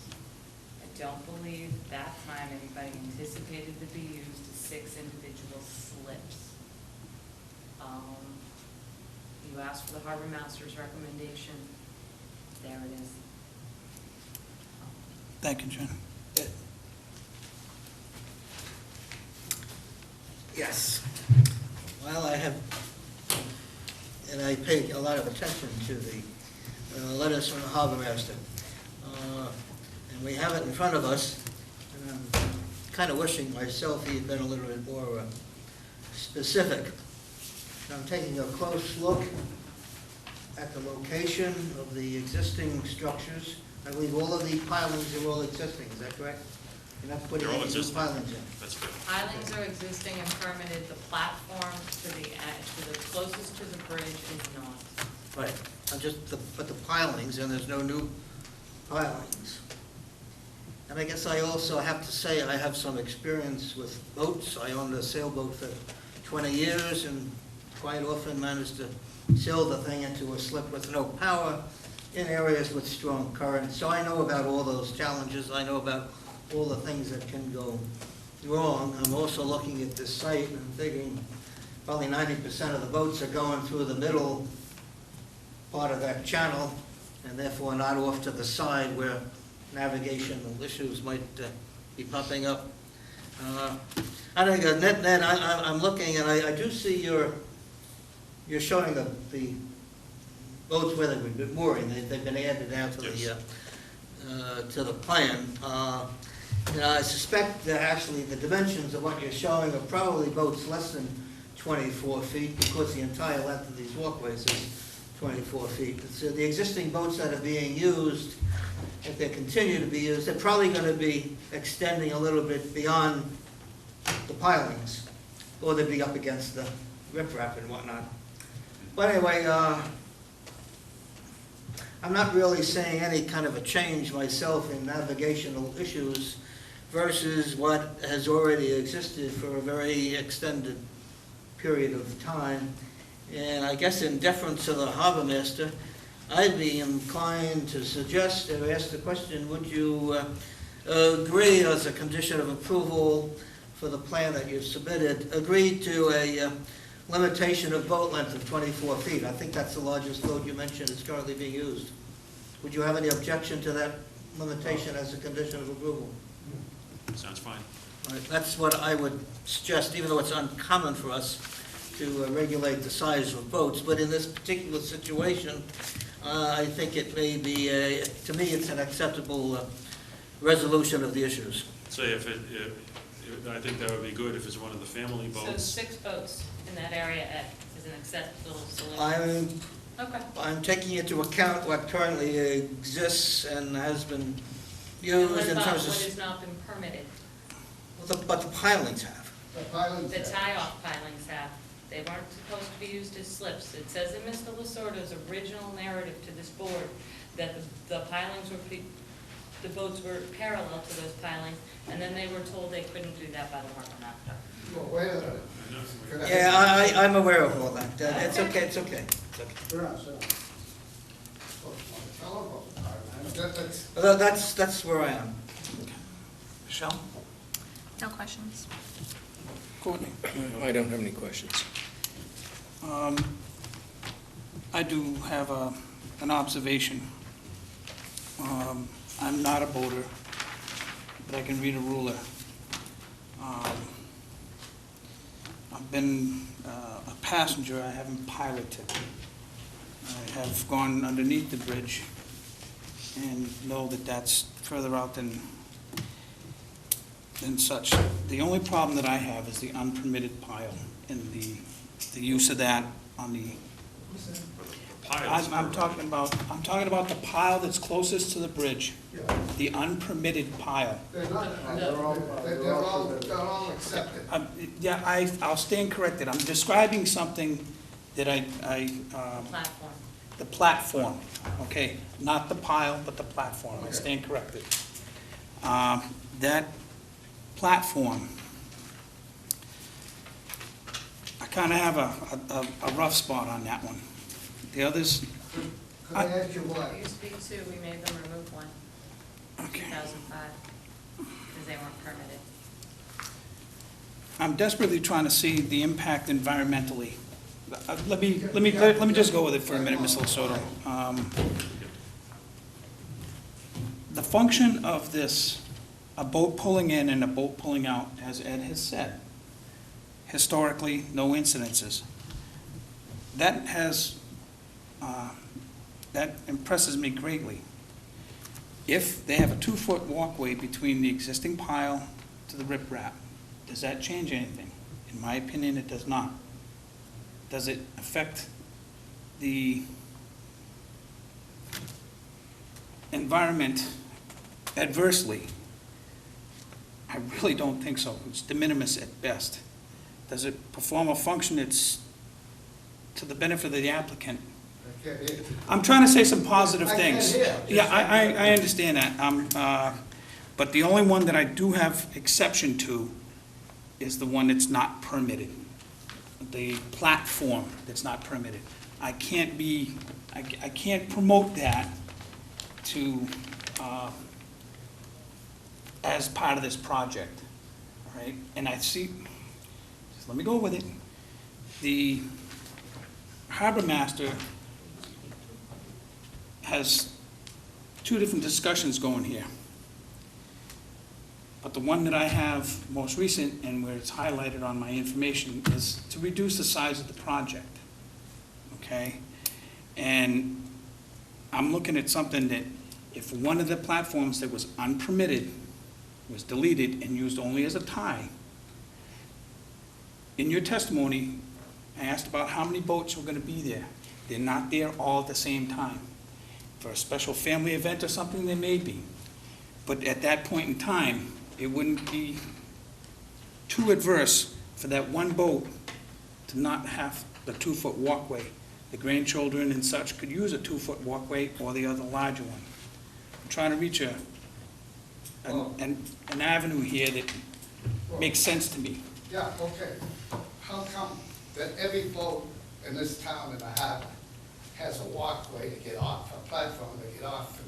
I can tell you, every harbor here, they have a platform in the middle to keep them from getting smashed. If they get smashed, you'd have environmental, you get gas, oil, and everything in the water every day, the way some of these cowboys go. And Mr. Lasorda, I don't get it, I don't get it. I just want to remind you of something, Mr. Lasorda. Yeah. Your own testimony and your own letter talks about no incidences for over decades as it exists. What else has existed? No boating accidents as it exists, all right? I'm trying to get some That was on 18 years. Okay. That was on 18 years. I'm not trying to cause a debate, Mr. Lasorda. I'm trying to be respectful about it and let you know what my opinion on how a project could be approved.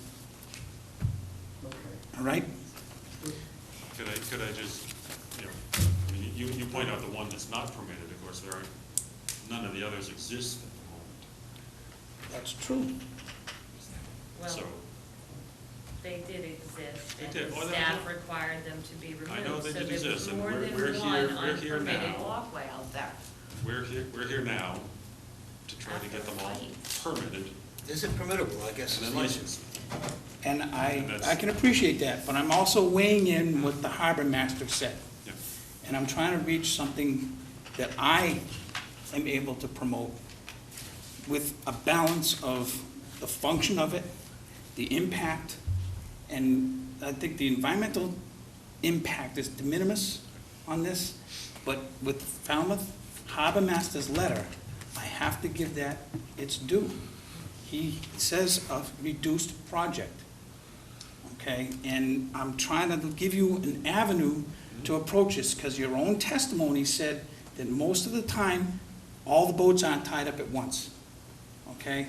So I'm not gonna deny you the piers, the pilings. I'm just trying to give you something that functions with 3 slips, 3 2-foot walkways as opposed to the 4. All right, that's what I'm, And we appreciate that. yes, sir. Yeah, I just want to comment a little bit more on the rationale for my 24-foot restriction on boat length. Number one, I guess that's what currently is being used there, according to the testimony we've been getting. But we all know that that could change at any point in time, even though the existing boat owners are happy with that. Quite often, properties do change hands, and you look into the future, that could easily change. So that restriction is not de minimis. It's a significant restriction that, and would hold for, over the long term. And so that's a big difference from anything that exists right now. That to me is a way of reducing potential, of reducing the project. Because without that restriction, you could put a much longer boat in there. And then there might be navigational issues. So it's not just, I think it has some substance. I think That's what when I'm you saying. look at navigational issues, if you're gonna talk about navigational issues, you brought it up. Well, One, yeah. Ed, you're a big advocate that Yes, I cities am, can right. never regulate both sides on a dock. And 2, when you talk about navigational issues, you have an expert Yes, that is employed by the town of Falmouth that Yes. is giving you his opinion. right. Right. I think you need to give that its appropriate and due. So that's the reason for my 24-foot restriction. Thank you, Ed. Well, a 24-foot restriction, if you think it wouldn't have a navigational impact, would need to go back to the harbor master. Well, it certainly would have less impact than a 36-foot boat. I think you also have, decades of experience of people navigating in and out of those slips without any impact. Only with this Again, Tom, properties change hands, and we actually recently saw one where an inexperienced boat owner built a dock, and the board has to, think about that, Oh, I'm sure there can be inexperience. You know, I mean, because now this they're will be owned by, looking for- it's a family trust that owns it. I understand that, but They learn, and through several generations, there have been no mishaps. And that includes starting out as inexperienced boaters and, working up to very experienced boaters. If I may now, Courtney. Tom and I happen to agree on concerns here. And the concern centers around that walkway that isn't closest to the bridge. That, if I'm correct, is not permitted, is it? None of it, that's correct. Yeah, the pier is, Piling area. piling is the pier. yeah. So there have been a lot of instances when we've had unpermitted work done without a permit, that conditions get made to take it out. And perfectly justifiable. If they'd come in for a permit in the first place, the program would be different. And I think that Tom's trying to find a middle ground that includes removing that, if I'm correct, Tom, but allowing the other three, which is 3/4 of a loaf, not a full loaf, but does address, or goes a ways toward addressing the harbor master's concerns, perhaps. And also, I think Ed's comment about a 24-foot restriction makes sense. And I'm not sure if you guys are willing to do that, where we all go at this stage, whether we continue this while the plan gets revised to reflect that, or what. I think if that was something that we wanted to do, it could be conditioned. Michelle? Wouldn't it make more sense if we're removing one of the platforms to not remove the existing one, but just take off one of the proposed? Well, the thing is about the platforms is the original order of conditions to approve the pilings and the tie-off pilings says that in no time can the dock be expanded. Now, if you look at the configuration of what was approved, you have the wooden pier, the 2 tie-off pilings, and then the 2 additional pilings closest to the bridge. You're telling me that adding a platform and adding another boat slip on the other side of the tie-off piling is not an expansion of this dock system? It said dock. Those 2 pilings were supposed to be used as tie-off pilings, not for the creation of additional slips in that area. And if you're gonna talk about illegal structures, in 2005, this aerial was taken, and there were 2 walkways that were unpermitted, and it took months, if not years, of requesting that one of them at least be removed, and that was done. There's been a lot of work out there, a lot of platforms put out to expand the use of this area. And that is something that the original permit clearly states that cannot happen. And then, special condition number 6, no expansion of the footprint of the dock is allowed. No increasing dock length is allowed. You've got 8 pilings with 2 tie-off pilings. I would interpret that differently, where the dock is the dock. Yes, and We're then not- I can we're not interpret expanding it the to say dock. you have the single dock and the 2 tie-off pilings, right? So now you're adding another dock to that tie-off piling. The And dock- adding another slip and adding another dock. The dock in that permit is not being expanded. No, yes it is, because the pilings on that are being expanded to another dock. It was a tie-off piling. But the dock is not being expanded. It has not been expanded. Okay. I'm not gonna argue semantics with you, Tom, I'm really not. I think this is a semantic argument. No, what is the What is the board's leisure? Do we have enough information to close this? Are we gonna ask for a continuance, or is it gonna be, We have Yeah, I think it needs to be a continuance. What do you think? thought we had enough, and he said a continuance. You can't request a continuance. Yeah, we The can. Well, what would the applicant- applicant like to do, I guess? I'm not,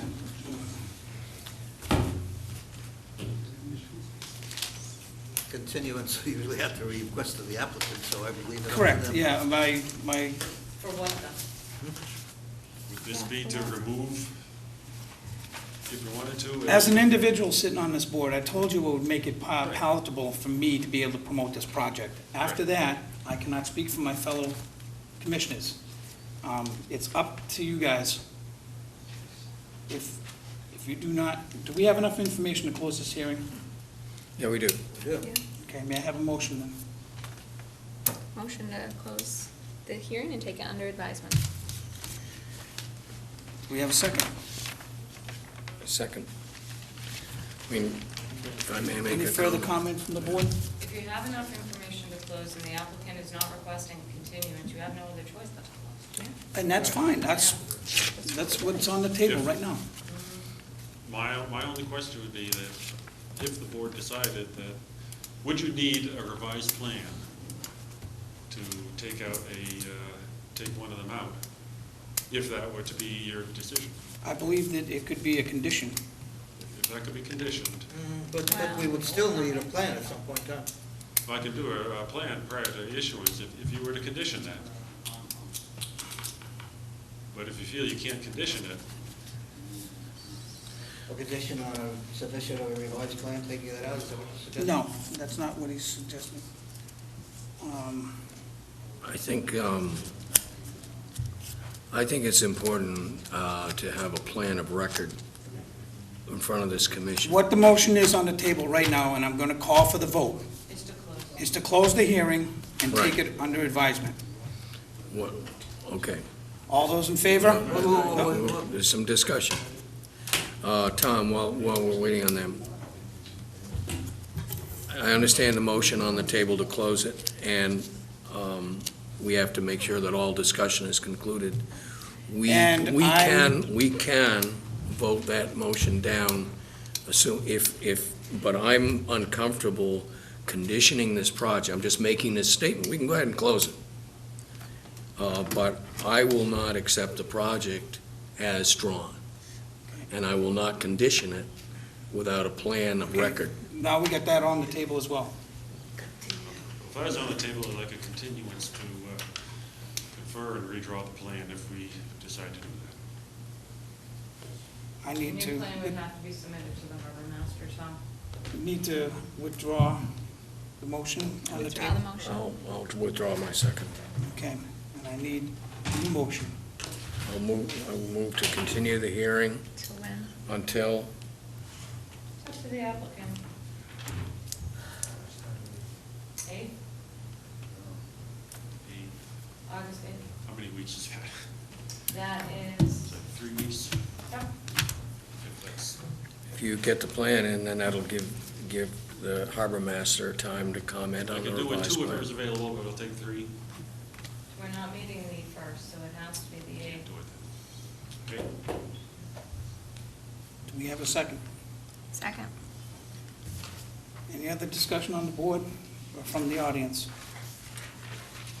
Call for the vote. All those in favor? Aye. Aye. Opposed? Any abstentions?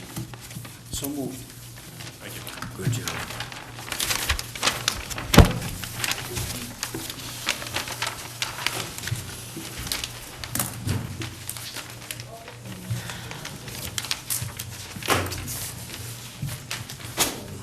Moment to regroup. We don't need to.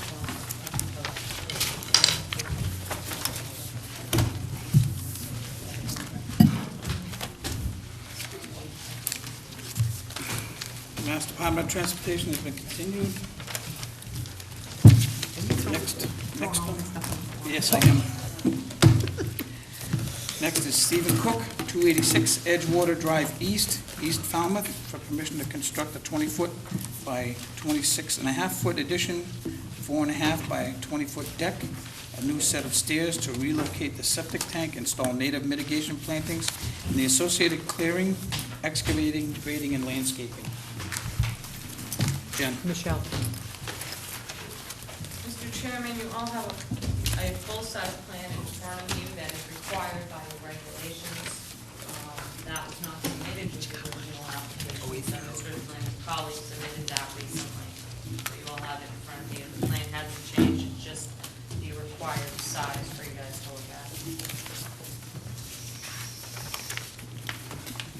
Anything else right now? Nope. I think everyone's done my comments till after Jeff's presentation. Good evening. Good evening. Try to be brief, but also concise. And even though the site plan was narrative and most intense is Steve Cook, Steve is a designer. He retained me, and we put his name in the title block. The actual owners of the property, Eileen and Barry, are here this evening with me. They're the only two people you don't know in the audience. The project, pretty straightforward. What we have is an existing pond, goes like this, then kind of odd shape over here, this is dock over here, and by the water's field pond. It has a garage, which, to the best of my understanding, was permitted in '02, approved.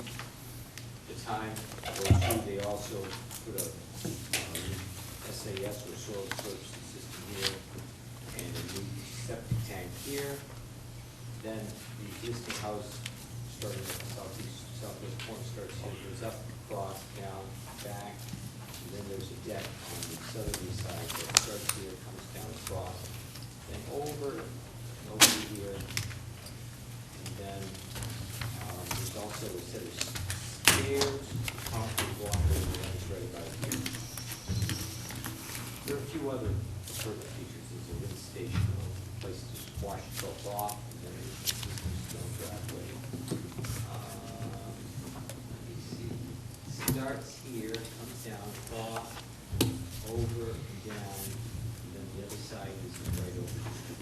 There's no existing stone driveway. So that's what's on the site. What we'd like to do is put this addition in right here, and take the septic tank that's here, place it over there. Now, pertinent to this, and probably will come up, is that my clients are at the moment attempting to get approval for the use of composting toilets. So we'd like to petition for the help to go through the 2 bedrooms. We're going before them. We've already had one informal discussion. It seemed somewhat favorable. We're having another to clarify the permitting process, because it's a little out of the ordinary for me.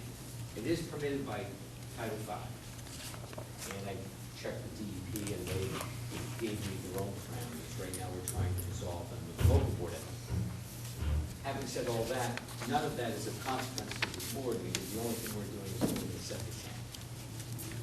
If you can't agree with the composting situation, then it'll stay 2-bedroom. If it does allow composting, there's no waste stream going into the environment, because, other than gray water. So it's a plus in that sense. In order to do this work, we have to remove this concrete, reset the stairs, move the tank, get rid of this portion of the driveway, which in effect will remove more.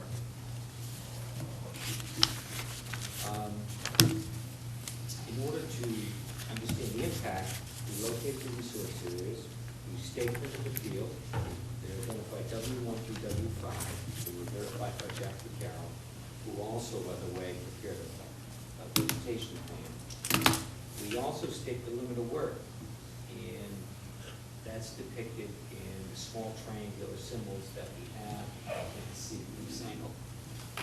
They're triangle symbols where the actual limit of work is staked on the ground, and also the top of coastal bank is staked.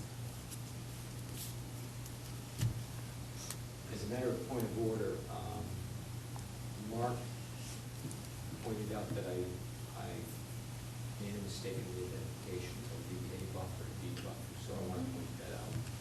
What I did is, I misread it. It said the minimum A buffer for a land under a salt pond is 75 feet, which is what I delineated here. And from land up on the edge of the salt marsh. So the actual A buffer doesn't end here and the B begin there. A buffer ends here, and there is no B buffer here, if that makes sense. Sure it does. Okay. Now, having said that, then these calculations over here are a little bit off, because instead of identifying A and B buffer, just take an A and B buffer and put them together, and that's the A buffer. So hopefully that's a very simple way of explaining that.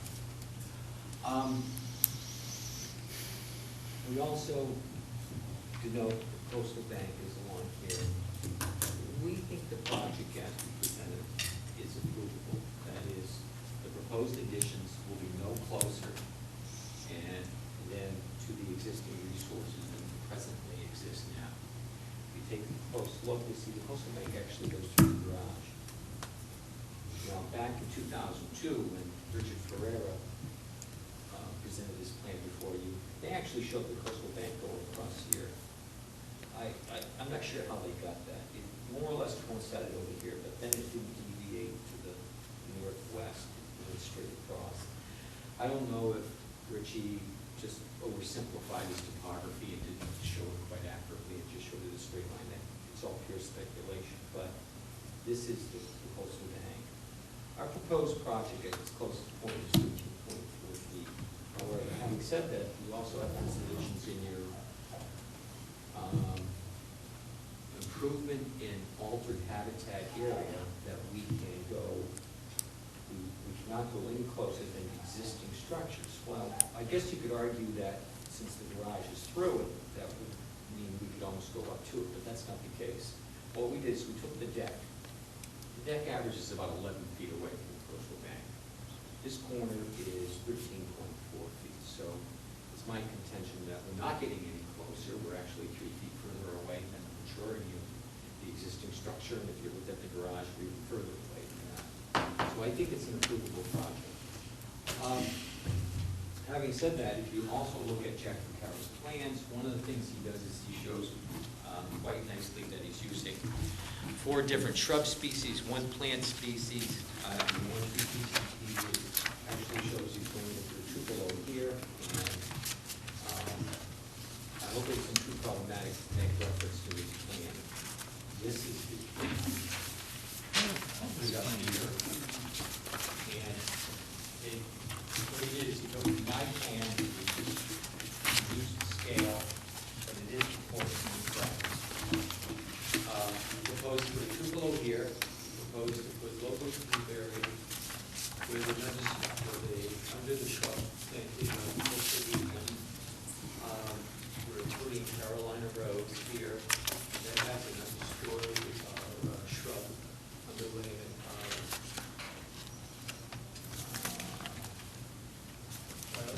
Remove first and upland meadows. I'm not really sure what it is. And then he has 3 species here of Carolina rose, northern bayberry, and growler bushes along in here. What he didn't specify here is the actual gross land area that is replicated. What I did is I had an opportunity to calculate it.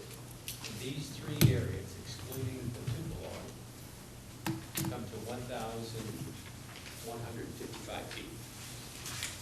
Now, having said that,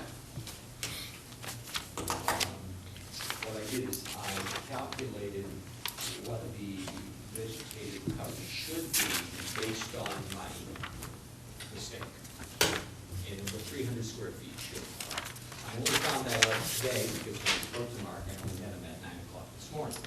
Otherwise, I would have given you a revised plan. I would have given you the calculation. I simply didn't have time to do that. Plus, they would probably judge it as a late submission. So I'm explaining to you now that what we intend to do is give you a revised landscaping plan for 300 square feet more. for a total of 1,455 square feet to be consistent with your 3-to-1 ratio requirements for alteration of a buffer. Keep in mind, what we've done is we have subtracted areas that were already altered, that were impervious. I think I've been conservative in my approach because this is also office habitat in the A area, and we know that's not going to remain driveway in this area. It will be planted with something. We just haven't proposed it. I'm leaving that up to the liberty of my clients as to planting in this area, because they won't maintain the drive between these two structures. It's just not enough room, and it's not practical. That's basically the project. If you have any questions, I'd be happy to answer. Jen? Jack, when did your client acquire the property? 3 years ago.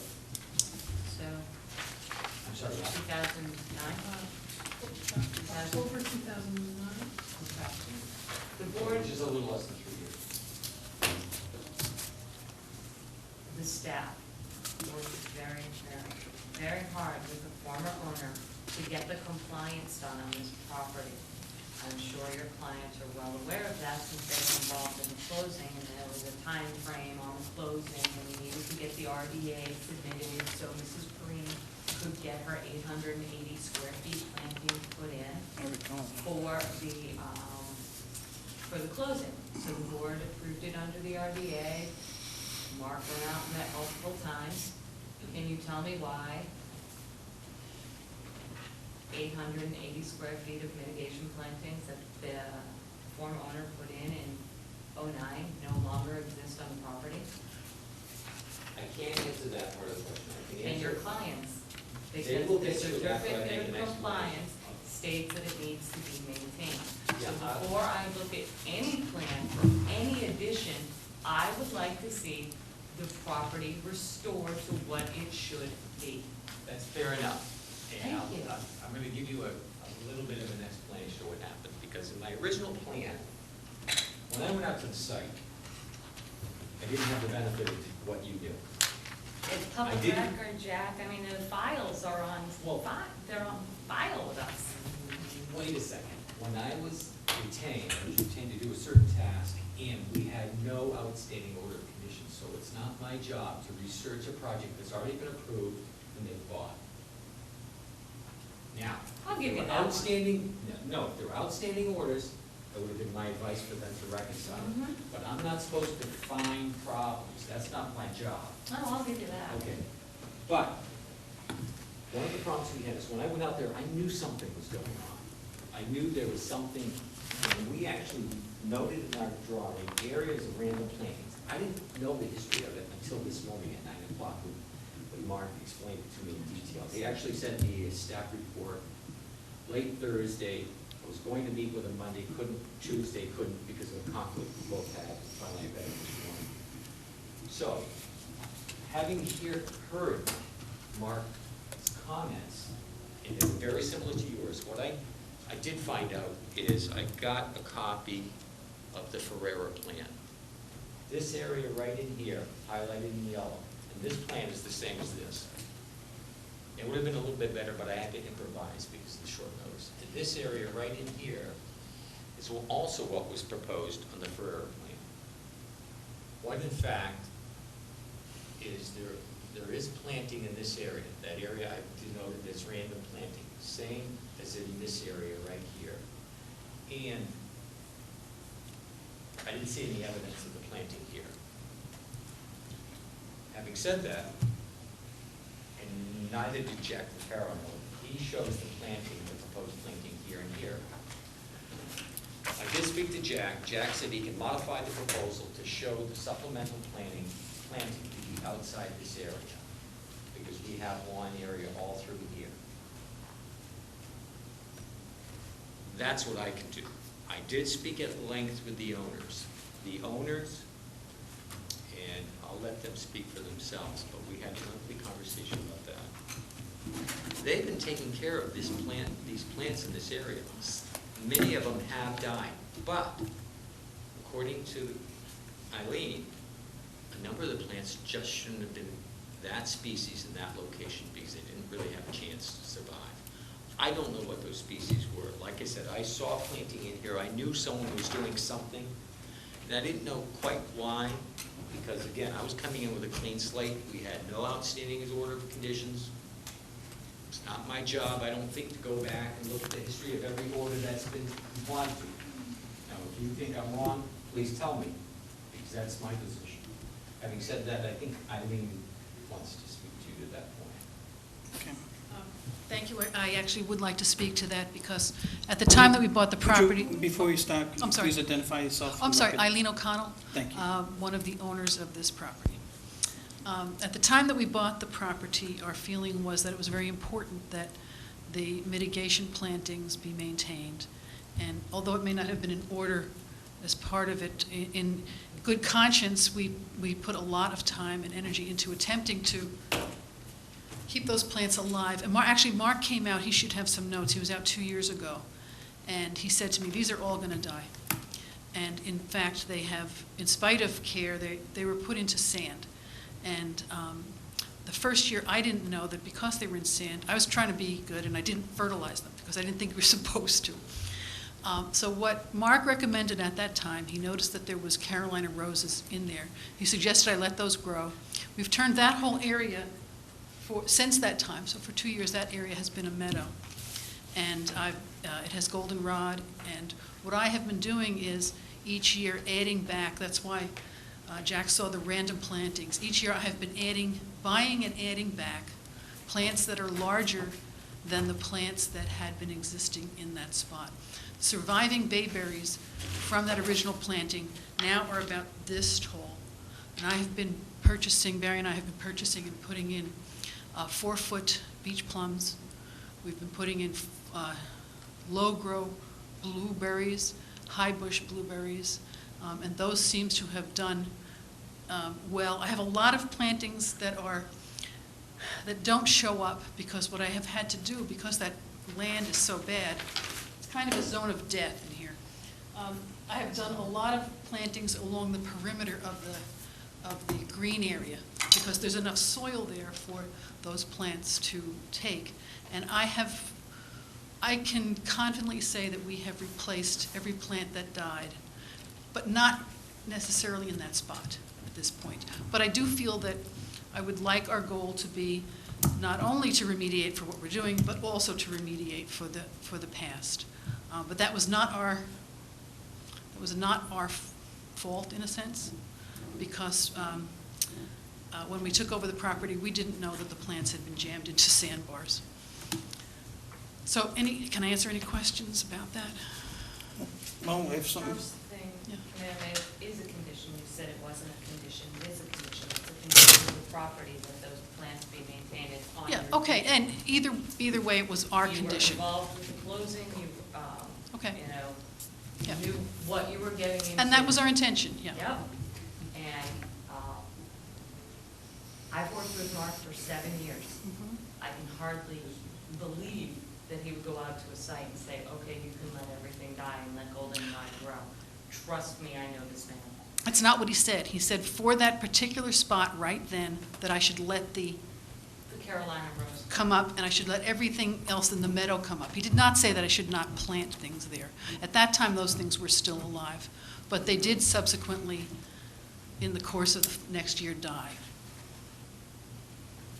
It is the responsibility of the property owner to maintain the buffers on these properties. Interestingly enough, you are looking into putting an eco toilet in. I came out of a meeting at 9 o'clock this morning where we got a department head meeting, a preview of the Water Quality Management Committee's overview and presentation that they'll be making to the Board of Selectmen in a few weeks. And one of those was looking at incorporating vegetative buffers to help protect these ponds from fertilizer use and nitrogen overload from fertilizer use. that is why these buffers are important. We do not have people put them in just because, you know, the board wants to exert some sort of power. There is a very particular reason why this board does what it does and requires what it does. You're going through the motions of looking at putting in an alternative septic into your house at your own expense. You know, you should understand also the value of this type of buffer before I can even consider recommending that this board approve this. I'm going to need to see that vegetative buffer that was required and was put in, no fault of yours, quite hastily by the former owner, so she could turn the property over to you. I'm gonna need to see that incorporated into a plan, and right now I don't have a whole lot of faith that that's gonna be maintained, so you can understand my concerns at this point. It's only been 3 years and, you know, they've died, and they haven't either been maintained or you haven't sought any guidance on how to allow that, other than talking to Mark that one time he went out to approve an RDA for an outdoor shower, I believe it was, wasn't an outdoor shower, that's why he was back on the property. So he wasn't on the property to, At that The time, outdoor Mark, shower at that time, was Mark and I used- went over the entire property, removal both of sides. knotweed, but he was out there to approve an outdoor shower. He was not, you did not call him up because the buffer was dying. Oh, no, I didn't even know that at that time. Okay, so Can I speak to a couple of issues that I know that he had, which were, One other thing. yeah, okay. The area on Jack Piccaro's plan, where he has the Lobos blueberries, your buffer in this area does need to be incorporated closest to the resource area as possible. So Jack is gonna need to rethink the sweet fern and the Lobos blueberries in that area and try to incorporate that into a more vegetated buffer along Yale Pond. That square footage in there. Unless that's for something else, Jack? No, I said earlier, Jack will have to prepare a different plan. Yep. Okay, I do know that. I fully expect that you will see a plan, first of all, with at least 300 square feet more vegetation. Maybe at the same time also shifting it, so the buffer that we're talking about. At least 300 more square feet That- to comply with the current regulations for the proposal that you're doing, correct? Let's divide it in half again. I'm going to divide it. No, I'm asking you a question, Jack. You said 300 additional square feet. That's to, Make it technically compliant for the proposal presented. Okay. Okay, that's all I'm talking about. that you 300. said, okay. Oh, okay. As for the remaining buffer, this is all fairly new. Well, it's new to me because I found out this morning. And the consequences of Jack's proposal, landscape proposal, as well as your input about this buffer, we had discussed only about 3 hours ago. So they're still thinking Okay. about that issue, but I wanted to make the presentation to make sure that we didn't have other issues that might come up. And we fully knew there will be a revised landscaping plan, and there will be some decision about the prior buffer. Okay. That said, in the future, Jack, I want to see a 25 by 36 size plan submitted to the office. Oh, Not the 11 by that's smaller. 17 The that 11 you by gave me, 17 that I was- can't use my nifty little scale here to look at things. That 11 by Okay. 17 should have been at 20 scale, this is at 10 scale, but I will Okay, check with John. just double check that, get the buffers straight on the plans, and there was one other thing. Oh, just so that your clients are aware, if the board does approve this, there'll be a fairly stringent monitoring requirement on this, given the past 3-year history on it, so I'll recommend that anyway. Just a brief comment, please. Just in terms of the Could you please identify? My name is Barry Beater. I'm a co-owner of the property with my wife, Eileen O'Connell. And I would just like to say in response to the comments about the property being kind of ignored in this effort, these plants all dying, I just want you to know that my wife, who is incredibly environmentally conscious, has worked diligently to keep all of those plants alive. And we even had a superintendent of horticulture in the city of Boston come down and give us advice. And she was out at night watering. And if you go there right now, you'd find drip hoses in that whole area to keep those things watered so they don't die in that hot, sandy spot. And I think there's the feeling of intent is one of keeping these plants alive. And the same reason we're doing composting, and the same reason my wife is keeping oysters and just making sure oysters remain in the property and scallops so that they filter water.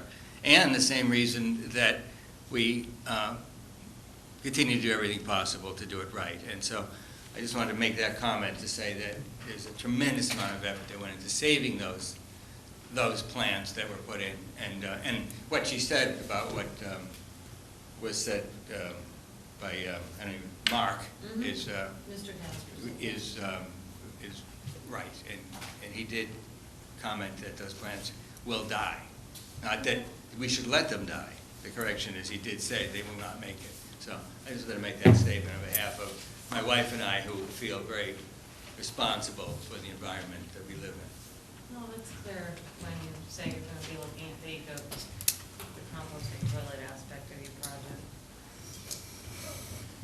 Unfortunately, our job is to make sure that all past orders are complied with and current orders, or in current requests. I mean, requesting something, you're requesting to add a large addition to your property, that's fine if if all back issues are dealt with and new mitigation can be installed.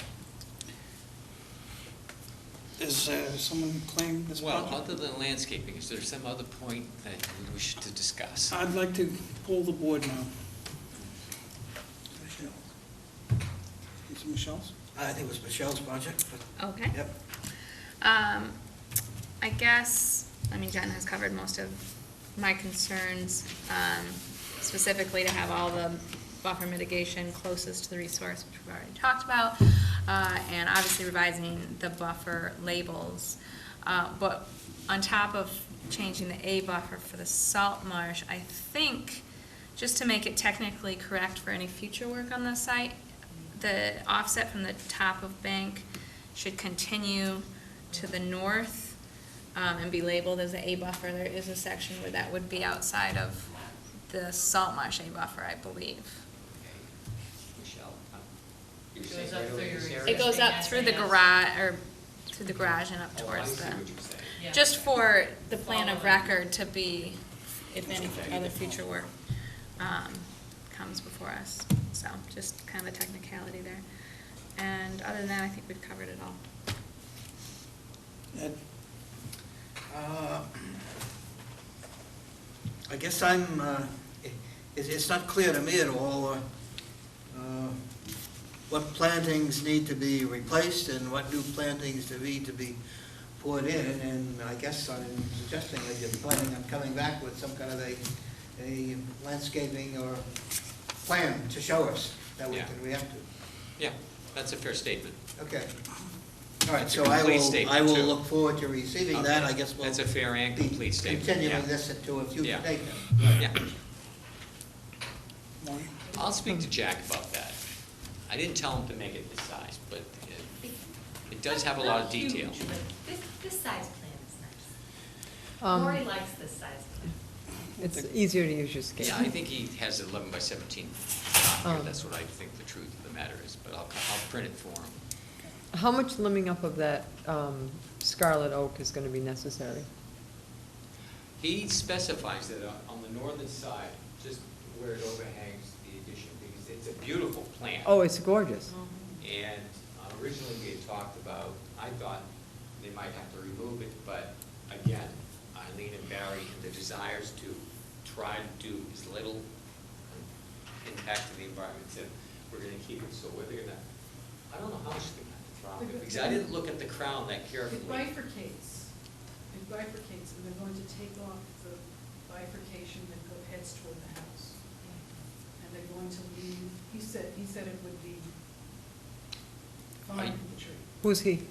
The Was it car- Jack? Jack Vaccaro. the car. Okay. I don't know if that's 20% of the crown, 30% of the crown. I, Yeah, you might want to have an arborist look at it, only because sometimes that's a lot of stress on them at that point.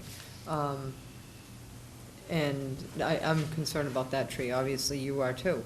Okay. The other question I have, there's no dry wells shown on the plan, I don't think. there isn't. Okay, I'll well, add they it. need to be on there. Yeah. If Arthur was here, he'd also like a, detail Profile. of it. So you might as well do that. Yeah.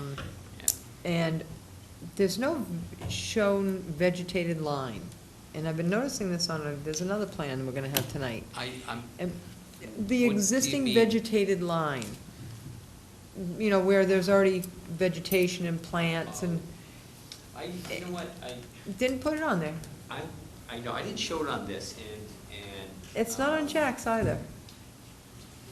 I drew it in with Mark, and this lot. All right, we just I don't need it on know, the plan. Have you seen it? Have you seen this lot? Or- No. Oh, okay. Yes, Yeah. I did, back when Okay. the past owner had Okay. it. Cape Cod lawn sometimes is a little hard to define, if you know Right. what I mean, okay? And so, because when I sent John, who works for me out there, he said, well, geez, I can't really define it. We will do a better job of defining it over here, but the rest of it is entirely lawn, Yeah. all except this area right in here. And in their, I remember when the past owner came in front of us, and the most important thing is the quality of the shrubbery you purchase and the soil that it's put into. So I do commiserate with you, that was an expensive waste. And you can water them until you're blue in the face, and if they're poor stock, you're not gonna get anywhere. So I would highly recommend, when you get ready to do it again, that you have a professional to make sure the stock is of quality prior to the effort of putting them in. Do have a question, and I'm not sure how it could have happened, because I know the city is, the staff is, but I would like Jack Vaccaro to talk to the staff as to the plant selection. Oh, definitely, because Okay. this, Yes. prior to you going to Okay. all the effort of drawing the plan that you're gonna submit to us, Oh, absolutely. he definitely needs to go see staff, because what's being proposed, the low bush blueberry up in the corner and things like that, they need discussion. So before you put all the effort into them, and bringing it to us, I would definitely do a staff meeting for that one. And other than that, I'm very, very pleased to hear that you're pursuing the composting toilet. I hope a lot more people in town do that. Every little bit helps. Courtney? I'd like to echo what Maury's observations were. I think I'll start with a couple of specific things. You have these 3 planted cedars that show next to the existing deck, which I assume under the plan you're going to do, that deck continues to exist? Yes. Okay. I'm a little concerned by the proximity of those cedars to There's a that. story behind that, too. Since I Mike's the mean, only one I mean, working, in other words, these 3 cedars were actually over here, but Eileen had such a hard time keeping them alive, she moved them to where she could water them. We will make an accommodation for that. no, I mean, what I'm concerned about is that cedars, if they're healthy, will tend to grow. And then, they're going to crowd that deck, and that's going to be problematic. And so my only thought there is to just simply move them a little bit away from the house, that's all. Okay. They were banked in so that I could water them with the assumption that I'm sorry. Yeah, if you do, Anyway, just for the benefit of. that's, the next part of this is, I think in the next plan that you're submitting, and I think maybe people are alluding to it, but I want to be very specific. I think you should overlay I'll give you two on plans. on the new plan, exactly what was supposed to be there originally, exactly where it was to be planted, and make it clear that that's what was there originally, and then show what you're adding for what the work is that you're doing, okay, so that that's all very clear. Now, finally,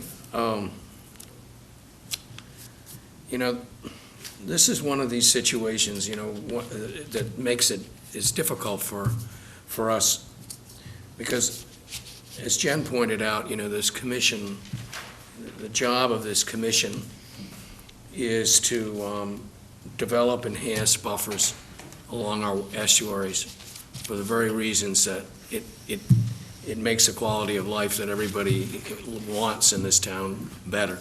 You know, we want better water quality, we want, and that has to be, you know, reducing nitrogen loading and all of that. And we realize, we understand that you know, putting these things in sometimes becomes an inconvenience for property owners and so on, although I think you folks are sensitive to this. But it also, this is a good case point of the problems, that inherent problems we have in ensuring that buffers get planted properly and so on.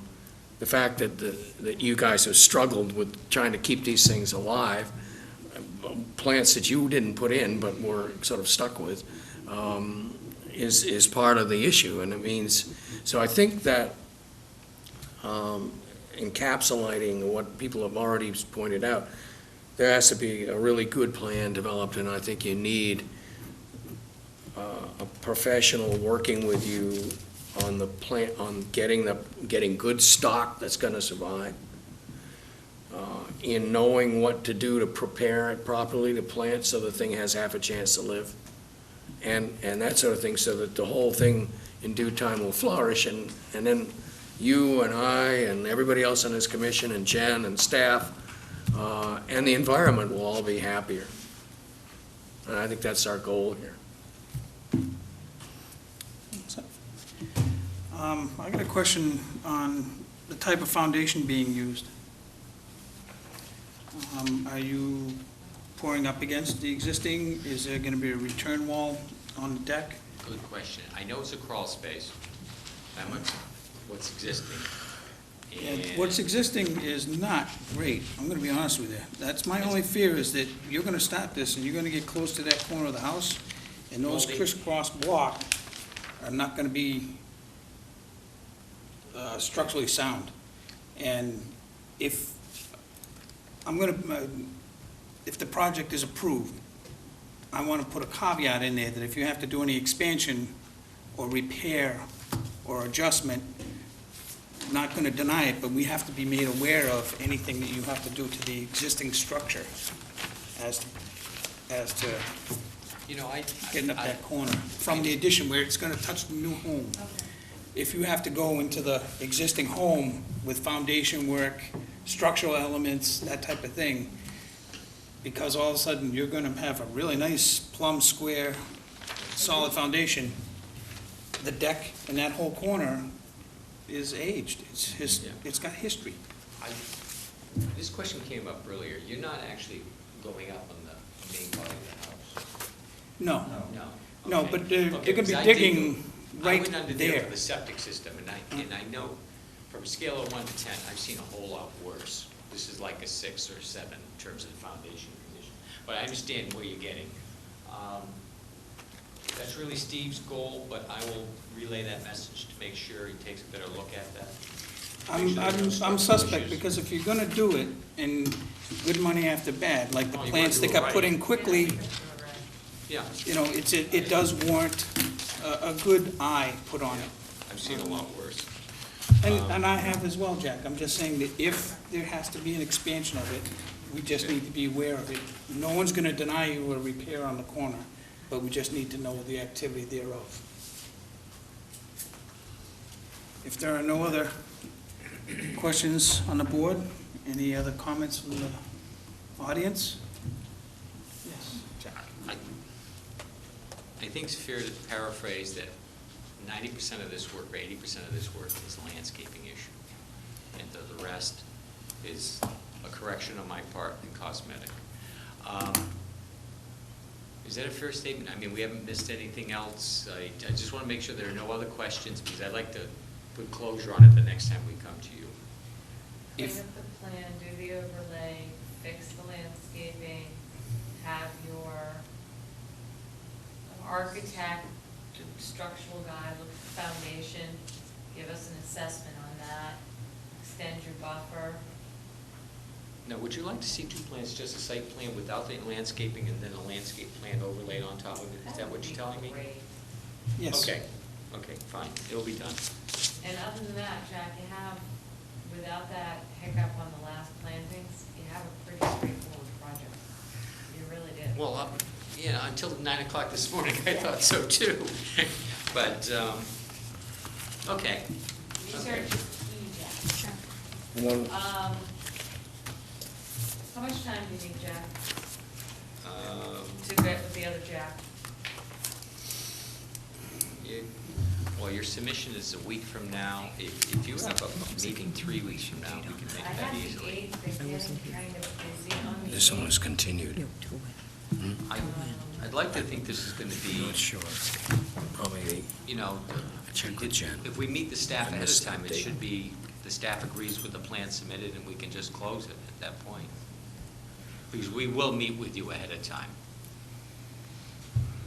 And you can meet with us prior to August 1st. Yes. That gives you 2 weeks, 3 weeks.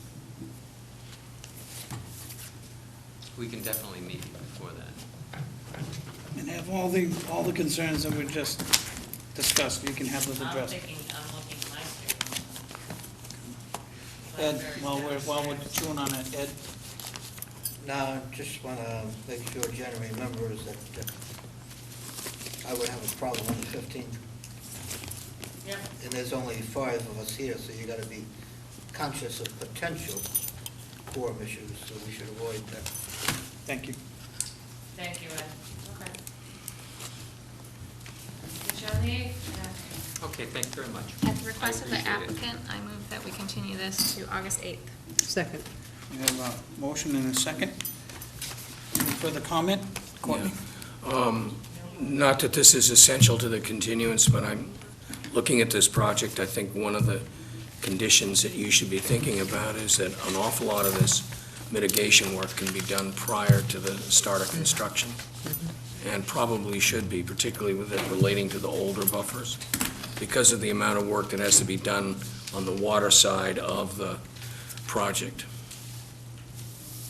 I mean, In principle, I agree with you, but I don't know the plant species that are being selected and whether or not there's some that just do better in the spring than in the fall. I think Maury would know more about that. I think your consultant would know a lot more of that too, so I think that's something that you're aware of it and that we can now take a vote. I'm throwing this out now because I think that some Gonna be a thought condition. should be given into this whole issue. Absolutely, I understand. All- Thank you. All those, any other comment? I move to continue to August. We have a motion in a second. Oh, we do? Yep, Okay. so I'm going to call for the vote. All those in favor? Aye. Opposed? Any abstention? So moved. Next on our agenda is a request to amend the existing order of conditions. Philip Cavallo, 297 Quaker Road, North Falmouth. Request to amend the existing order of conditions to modify existing deck, reconstruct steps, incorporate a landing, and install a stone wall.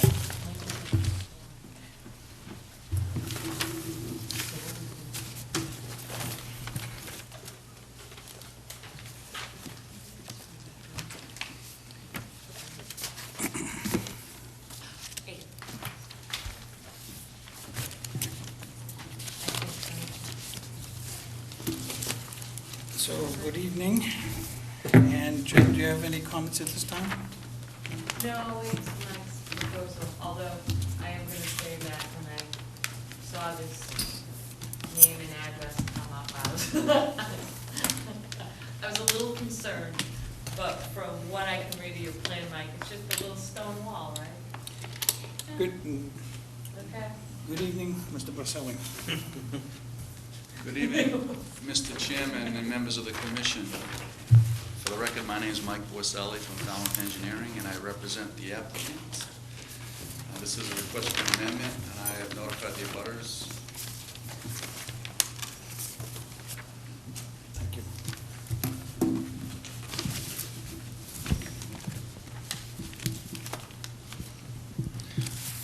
Jen's recollection is pretty good. You have a history with this property. You've reviewed 2 notices of intent. You recently issued an order of conditions back, I think, in August of last year. And all of the work that you approved under that order of conditions has been completed. And at the time that we applied for that notice of intent, we had proposed to do some work in this area. If you remember, there's an old fireplace out there, a masonry fireplace, and the owner wanted to try to salvage that and make an area where he could enjoy that, and the idea was to make it a deck, a timber patio, if you will, on sleepers instead of bluestone or some other material, so it would match his existing deck.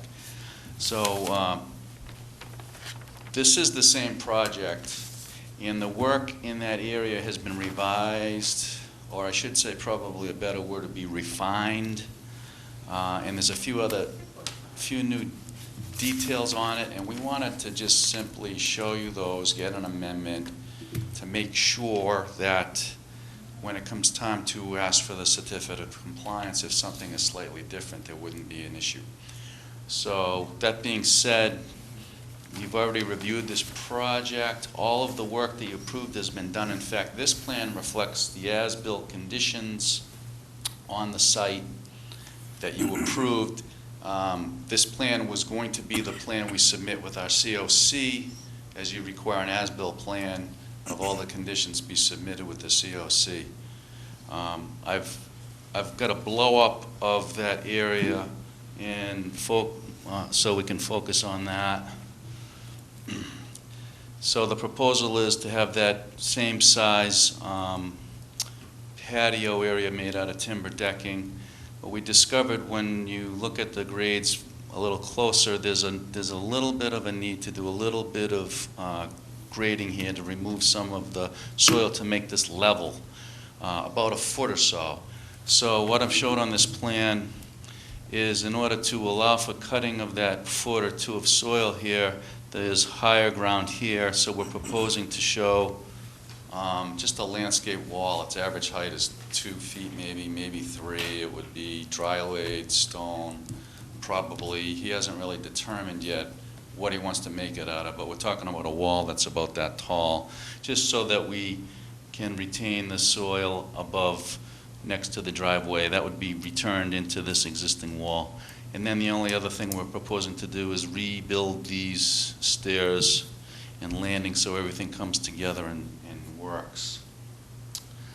Now, I did notice on my plan that there's a line missing. There's the edge of the vegetation. The existing vegetation line is not shown on this plan. You have that in your files on the permit plan. Mark, I am sure, would require me to show it on the as-built plan. There's a thing when you use CAD, and Michelle probably knows about this, called layers. And there's an existing edge of clearing layer that was shut off when we did this plan. So I'm happy to give you a new plan.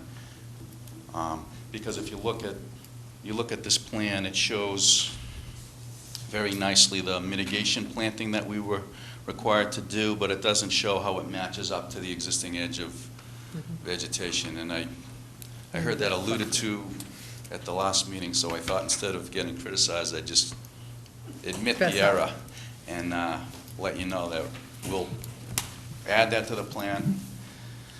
I was hoping that you didn't need to continue it. If you need that, if there's no other issues and that were the only issue, I was hoping I could just add that to the plan and submit it, but You might honestly just add that and submit it when you submit compliance.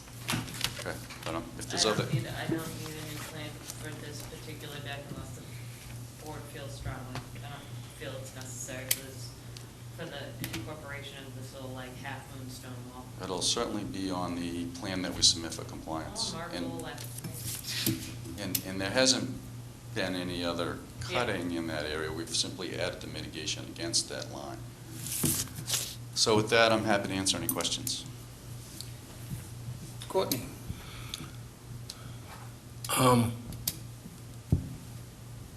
So that you're proposing essentially a ground deck, is that the way I'm Yeah. reading That's this? already- Yeah, okay. The deck's So- already been approved. Yeah, and the slope, the hill you're doing work on, where you want to build a retaining wall and so on? Yeah, it's basically, what we're trying to do, Courtney, is make a timber patio that would be flush with the ground on this side. Yeah. And the ground rises up from elevation 22 here up to about 24 in here at the other side of the, where the edge of the deck would be. So that's a 2-foot rise. Yeah, so if it's flush at one side and it's made out of timber, we need to do some, to keep the deck level, we need to basically dig out a little, in this area about 2 feet. The driveway's right here, there's a slope down, so it's basically an That area hill that's is- about and you're- 4 or 5 feet wide that we have to dig out 2 feet of soil. That hill isn't a dune or anything? Excuse- No. Okay. No. Okay. Maureen? There's already some boulders there, but we want to make it a more, This is the one that formal. looks over the parking lot at Old Silver. Yeah, I know. Okay. Yeah. You said this is pretty much like the as-built then, This is less the line. Well, you don't show that walkway that's carved up through this coastal bank? Or, I'm sorry, it's not a coastal bank. From Quaker Road. There's a path or something that goes up Is through that over there. here? No, right on the, it would be No, on the the path that- total west side. It's right where it says, the corner of the property. It's right along the property line. There's a path up through there. So you need to put that on the plan. If this is an as-built, we need that. Yeah, I'm trying to just orient myself to what area you're talking You about. see where Quaker is on the map? Quaker Road? See where Quaker? Right there. It goes right up to the house. Yeah, Yeah, just put it on the plan. okay. Because everybody keeps mowing that bank. Not just him, but the whole way down. And then I tried to, Jen, for the setback, the riverfront regulations, this, huh? 200. 200, so how does this, what's the requirements for that? It's already in a disturbed area, Okay. that whole area. was I remember the disturbed, first yeah. deck thing where we were gonna make them cut it off and all sorts of. Well, that's because that was actually in a buffer to your, that Salt was marsh? riverfront, no, that was Oh, the coastal riverfront. bank. Okay. If I could interject, that's a good point and a good memory I get chastised for my on that. memory, believe me. So, in fact, you had a condition of your order of conditions that this deck, which went over your, which was within the no disturbance zone A of a coastal bank, and it was in the riverfront area, had to Yeah. be cut back. Yeah. He did that. So Yeah. this as-built plan shows. That's what I'm that- saying, I'm just making sure that this deck doesn't have the same issue, and it doesn't. Well, this deck, you've already permitted the deck. Approved it. You've already Not the deck, the approved patio. You've This approved pa- it. No, no, wood you've patio. approved the wooden deck. The, This yes, I extension. understand that, Okay. but my question was, so this patio, timber patio, ground level patio, has no effect? I would like to clarify that, I think Commissioner Hawks doesn't realize that you've already approved that under the other order of conditions. This one that says area of detail. Yes, yeah. So what are you asking for? I'm asking to do the regrading and the wall. Okay, I'm sorry, well, I just have this all black, and anything in bright black is usually new construction with a detail that's up here. No, no, And it no. says proposed deck, am I wrong? No, No, that's what No, it's you're described. right, but that's not it. The proposed deck, you do a proposed deck, that's already been built. Okay. It's already been approved, you've done that. The only thing Mr. Borzelli in his Is now application asking for the plan wall. is the grading in the little stone wall, because there've just been a number of little things with this property, I think just covering all bases. They obviously are gonna come into, for compliance Right. sometime soon, and Okay, everything wants. okay. We So- believe everything that we asked for permission to. You've done do right. has Okay. done, except that this Yeah. hasn't been built yet, and we discovered The that grade we change kind of issue. needed a small little landscape wall to make Right, it work. well, and just for the edification of the board, it's not that small of a landscape wall, because the difference is almost 2 feet, and there's a big beech tree there, if I'm not mistaken, am I right? Is there a beech tree there? Right, and there's already some stones around it. I understand that. Right. And which is really a good thing, because it's probably protecting it. And when you Yes. dig down 2 feet around a beech tree root, usually you kill it. So I would like to know how you're gonna not do that. Well, what we're gonna do is, Since if you it's look, only- if you look closely at the plan, I am. there's really already, some stones laid Yeah, against it. I know, they're Yep. just stones on the ground though, Mike. You're not excavating out 2 feet of soil to Right. get your deck level, am I correct? Correct, but we're gonna put our stones basically where those stones are. But those stones, if I'm not mistaken, aren't they just individual stones there? Like a Yeah, little it's a wall. rubbly, It's kind of it's a little rubbly wall, It's am I kind of a right? half-baked wall. Yeah, but now you've got to dig down 2 feet, because I'm looking at the elevations here. Yep. And the top of the deck and where the contour line is, Yep. it's between 2 and 3 feet of digging out around the beech tree. One side of the beech tree Just roots. right here, yes, right there. No, you're gonna dig the whole way across to build that wall. Right, but I'm saying to you is this stone's there, there's already stones there. Digging, in my opinion, digging here is not So gonna if we have any conditioned impact. when you see a root, you have to stop? My question is, anybody that understands beech tree, they can't have compaction, and as soon as you start chopping around their roots, they're not like an oak, they're not like a maple, they die. So, there, thank you, Jack. And we don't have Ted anymore, unfortunately, to go along with this, but it's a beautiful beech tree. And I'm not convinced that you are not gonna do damage to that tree. As a matter of fact, you should probably get an arborist. I wish Ted was here, but, and if they tell you that it will live, then they're lying. Because you dig up one whole side of a beech tree, and it's not gonna be happy. And then we're gonna get, it's in decline, and now it's gonna go away, and we're gonna mitigate, and meanwhile, it's a good-sized beech tree. It's like a beautiful. It's a beautiful beech tree. Well, I'll So- tell you, the owner has, I mean, of course it's a beautiful, he wants the beech tree. Then why don't you elevate the deck instead of putting it at ground level and bring it 2 feet off the ground so that you don't have to excavate around the root? That's an option. But I'm only one of 5 here. So that's my major concern. That's it. That's it. Michelle? No questions. Ed? I guess what I'm hearing is when the original plan for the deck was submitted, it neglected to show there was gonna be some excavation required, is that accurate?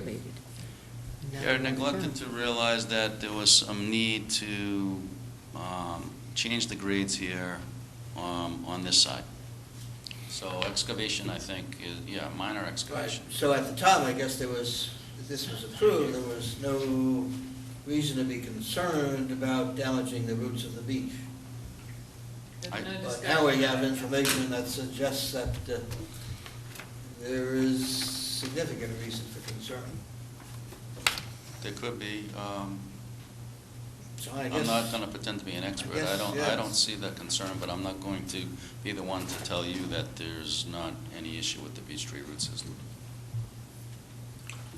But so I'm maybe trying you to. need to come back with an elevated deck, as Maury suggests. I'm trying to just describe to you, if you look at the plan and get a sense of scale, this is 1 inch equals 4.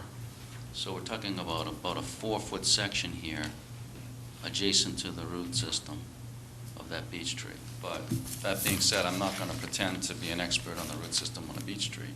So I'm not going to argue with you about that.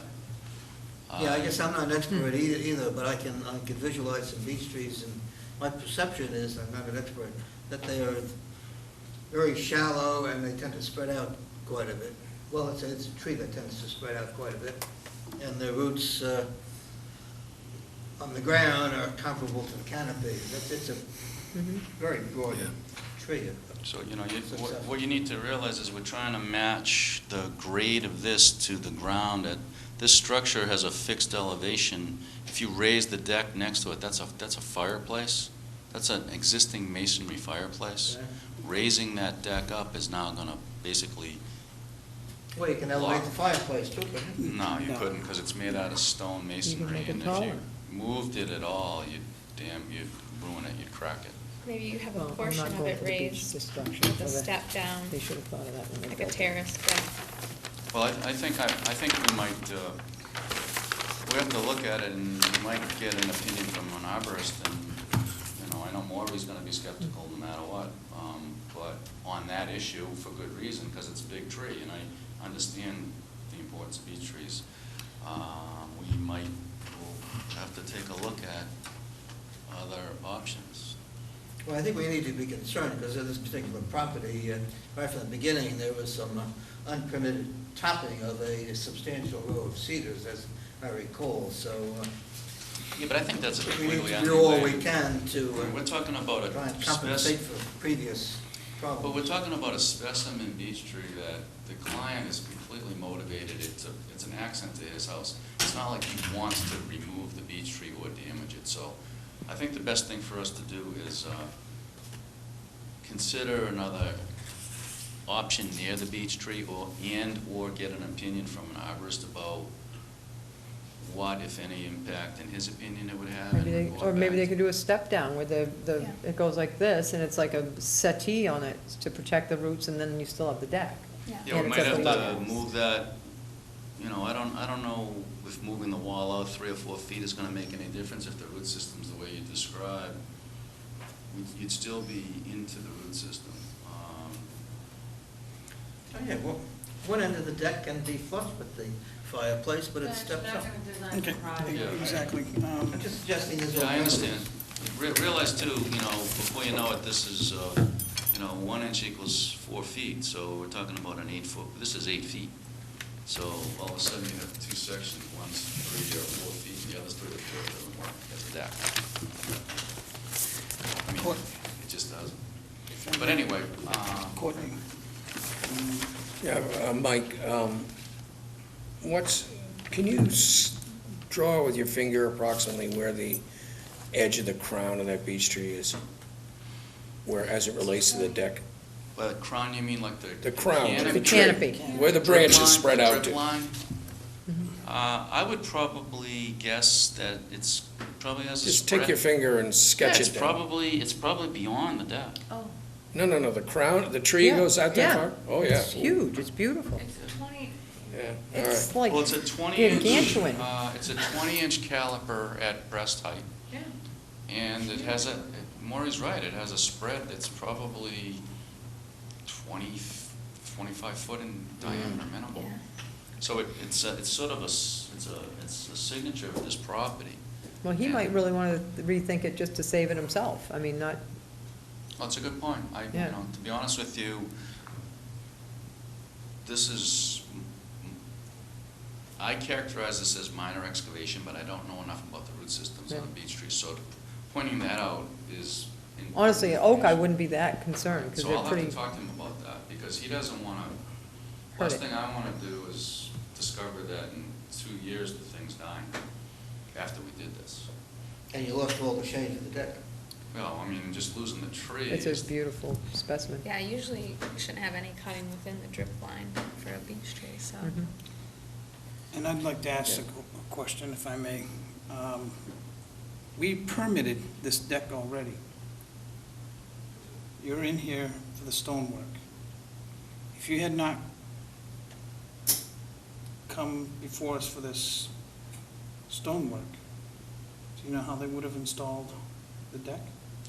They probably would have done what I'm describing to you without a permit. So that's why I suggested to them that we really should look at this closer and not just do it and wait to see what happens at Yeah. compliance time. I think So- That's a good- now that this is all brought to fruition, I think it is due diligence to advise your client that in their own best interests for this amendment, which will affect their compliance, that the beech tree is a concern, and if there's some way to modify the deck to address that accordingly.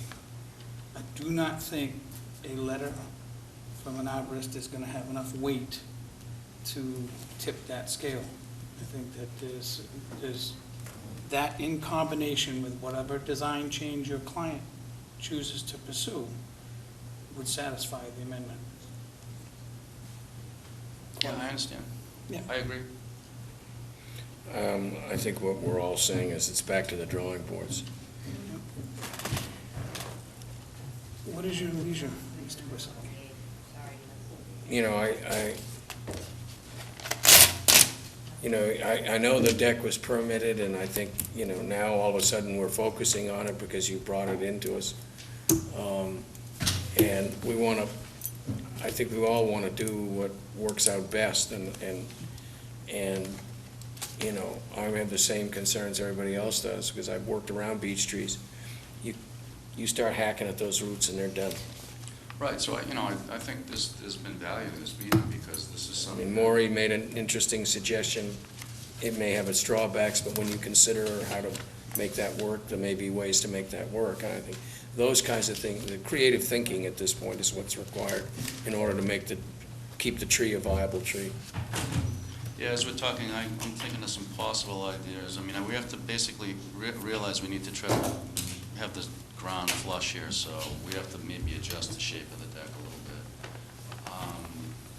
I know you have a full agenda on the 8th, so It's gonna have to be the 15th. I'm fine with the 15th. Sorry. That's fine. Any other comments from the board? Only because everything's now been, we need to leave. Yeah, no, that's fine. I mean, Okay, this cool, is, thanks. At the request of the applicant, we will continue this to August 15th. Second. Second. Have a motion and a second. No further comment from anyone? Take the vote. All those in favor? Aye. Opposed? Any abstentions? So moved. thank you. Thank you, Mike.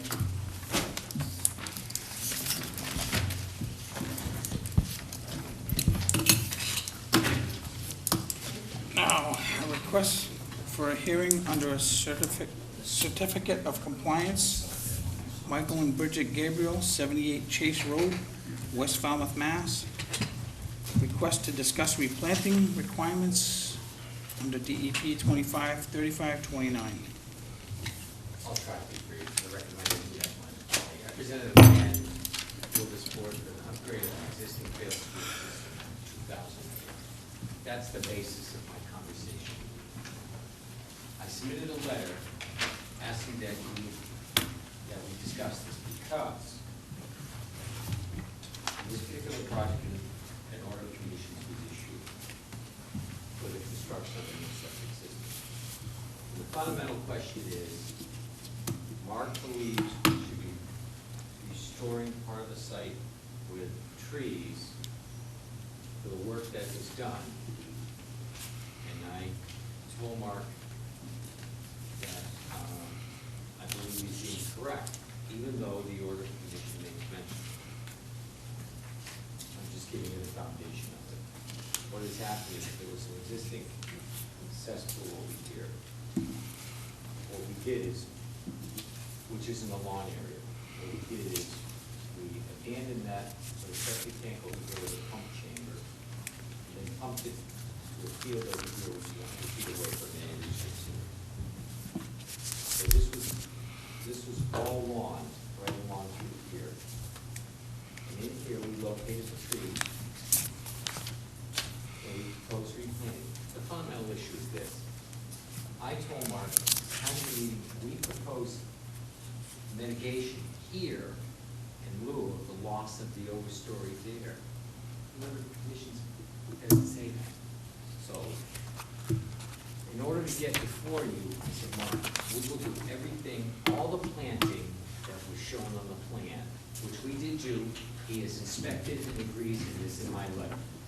Because I didn't want that to become an issue. We did everything we said, or what I believe we should have done, but the issue about additional planting for the loss of trees, I didn't want to do because I felt, first of all, it wasn't mandated by this board, even though the Order of Conditions says you shall replace lost trees. And I don't know if that was a boilerplate that was overlooked, I don't know. But what I want to do is appeal to your common sense. Why would we propose 576 feet of removing lawn and planting here, in addition to planting here, in addition to replacing trees? It doesn't, but this doesn't make sense to me. Now, we applied in 2008, so I'm trying to remember what the regulations were in The current- October of 2008. The current regulations were enacted in January of 2006. Okay. Finding number 2, Jack, states the applicant proposes to install mitigation plantings along the top of the coastal bank to mitigate for disturbance to the natural vegetation within the buffer by the construction and installation of the septic. That's a finding. And then it goes on to say that you need to replace the trees. And just to go on with this, I don't think, because honestly, what I'm about to say is no reflection on you whatsoever, but this order of conditions wasn't followed with one iota. We were not informed, we were not given, and that's why I say there's no reflection on you. We were not given a 10-day start work. We were not given a new plan depicting the trees in the footprint of the installation area prior to construction. We were not given the contractor forms. We were not notified. I could tear this apart. The one thing you. Not reflecting on you. No, the actual plan we did give you before work started, that shows the road street. That said, But- they also cleared beyond the footprint that was shown. Mark went out there. Mark's little red line over here shows that the excavation for that septic system went into the area of natural buffer, which it's all invasives anyway, but also gouged out that area. That's all growing back, Where are we unfortunately, speaking of? with invasives. On the To the west side. To the west. Go down. Yeah. Yes. They Go down. sculpted in a Ah, couple There's places. one little bubble, go down a little bit more and another little Over bubble. here. Yep. Yep. So You know, I whoever, wish I had the. whoever the installed the most, system didn't, not only didn't follow our order of conditions, but didn't follow your site plan. So, but that said, those areas that were disturbed are revegetating, unfortunately, with invasives, but that's what's there. So we're not even looking at those parts, which I could take a hard line off, but I'm not. So, Just it's up to the board. just to, Oh, and I'll show you the red line plan. who was the septic installer?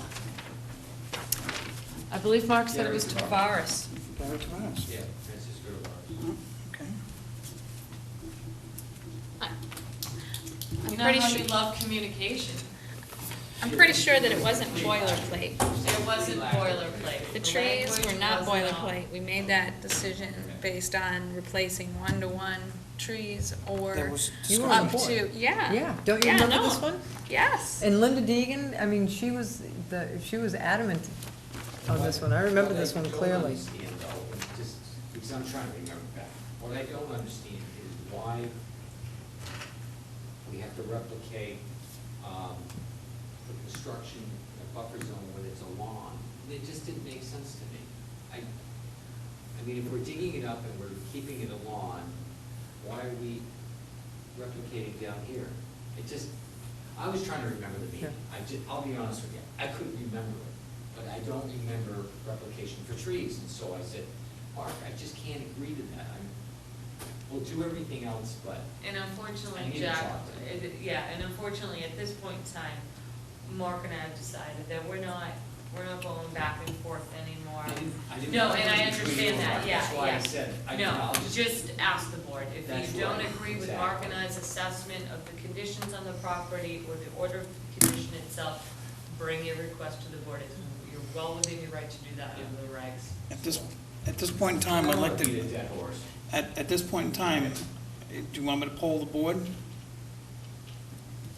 No, your decision is your decision. We're asking for clarification at this point. It either is or it isn't. You're Either asking he's for a gonna do it certificate or he of isn't gonna compliance, do it. yeah, One of you're the two. asking for a certificate of compliance.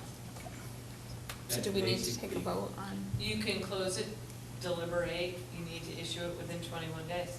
Just talk to Mark. I mean, Or we can deny it. Or you can say, or, yeah. you We can make a issue positive decision. motion and deny Yeah, the motion. you don't have to do it today, you can deliberate on it, just like any other time. So we just close the hearing? You can All right, just close so the I make a hearing. motion to close the hearing, take it under advisement. Second. fine. But is there a way to be finished with it? Well, that's- Can I throw out 2 Yeah. cents where Please. my own feeling would be, I'd like to deal with it tonight and get it done, but I think it's at 5 after 10. You We've been here for absolutely 3 can vote hours, tonight. and I Oh, think. can we vote We tonight? still have to close the hearing. Yeah, you still have to close it, and you can I vote would tonight, that's recommend we fine. close it and discuss it at our next meeting. And that way, we come at it with a fresh mind. We have a motion and a second. For all those in favor? Aye. Opposed? Motion's closed. Yeah. Any abstentions? So moved. You should have voted it tonight if you wanted to close it and then we'll absolutely. Thank you. Thank you, Okay, Jack. Jack, that we was a can- long we can night clo- for you. we can I've vote been it right here now. for a while. Yeah. Do you want to vote it right now and get it out of the, I think we can. let's do that Okay. then. I got a meeting tomorrow night. May I- I think they're gonna vote your order. Yeah, we are going to vote the order. May I have a motion? I make a motion to vote the order for Chase Road, what number? To approve it? It's number That's 78 not an Chestnut. order, it's a I'm sorry, certificate certificate of compliance. compliance, I'm sorry. 78. Second? Okay. All right, we have a Positive motion. motion, you wanna issue the compliance, you have to put a motion on the table to issue the compliance. That's what she just did. That's what Oh, Maury okay. just did.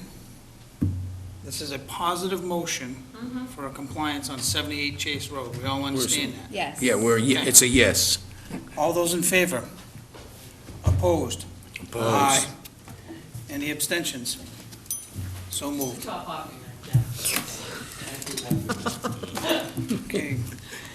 Enjoy your night, Why don't you Jack. set up a meeting between you and You don't have the Jack quorum for tomorrow, Janky? And we'll get your I other don't think so. I clients think, squared away on that one. It's my dad's birthday, and I Okay, I'll can't do do that. that stupid janky. Unfortunately, Mike is not here, so we cannot vote 194, and even if he was, he did not, he needs to go to the town clerk, which I will get in touch with him tomorrow, so we're gonna have to put that off till What is the quorum? What is the next quorum? week. The quorum for Janet Who was is little? Me, Courtney, Maury, Michelle, and wasn't it it's Tom? Maury, Mike, Ed, and Courtney. Courtney, you were here, you I recused need yourself. Mike. So, because Tom recused himself and Michelle wasn't here. Right. So we're gonna have to do that next week sometime, prior to Well, once Mike gets sworn in, 3 o'clock Wednesday, so. and Mike has to. Mike needs to come and get sworn in, so I'll let him know that, we'll need to do that. Any particular time that is better for Early. Lori, Courtney, and Ed, Early, obviously. yeah, because Ed? we all, I mean, we have to go to work, well, early, all right with you, Ed? Yes. I know you're an early person, that's, Well, recently we have, yes. Yeah. recently. Up before 6. Yeah. But that, is 7 o'clock too early for everybody? Which day, what day? I don't, I would prefer 7 o'clock to be on Tuesday if that works That's for fine. everybody. yeah, Tuesday at 7. Great. And then Teresa will notify us? Yeah. 'Cause we'll forget. I will. I'm putting a big note on the plan right now. Public hearing. Public meeting. Tuesday. Yeah.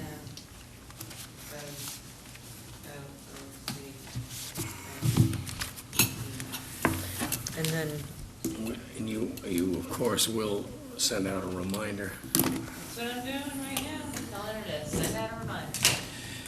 and do we have a new member now? Nobody has been sworn in. So Okay. right now, Well- as far as I'm concerned, there are 8 of you. Okay. And Ted, 5 of you sitting Ted's officially here. gone. Ted's officially Okay. gone. The 5 of you, Betsy, Arthur, Mary, right now is your sitting board. Until Okay. the other 2 get sworn in and the new commissioner comes and meets with me Friday at noon. Okay. We're having a meeting Do Friday. we have anything else? No. I'll make a motion to adjourn. Second. Second, a motion on the floor, and I would like to just acknowledge to my fellow commissioners, thank you for all the pushing along when I sit behind this chair. It's a lot Great job. bigger than that. All in favor? Aye. Opposed? Unanimous. Hey, Jen, I have a question. Mr. Chairman, but, Good job. all right, hold that. For Maury, what did you want to ask me when you showed me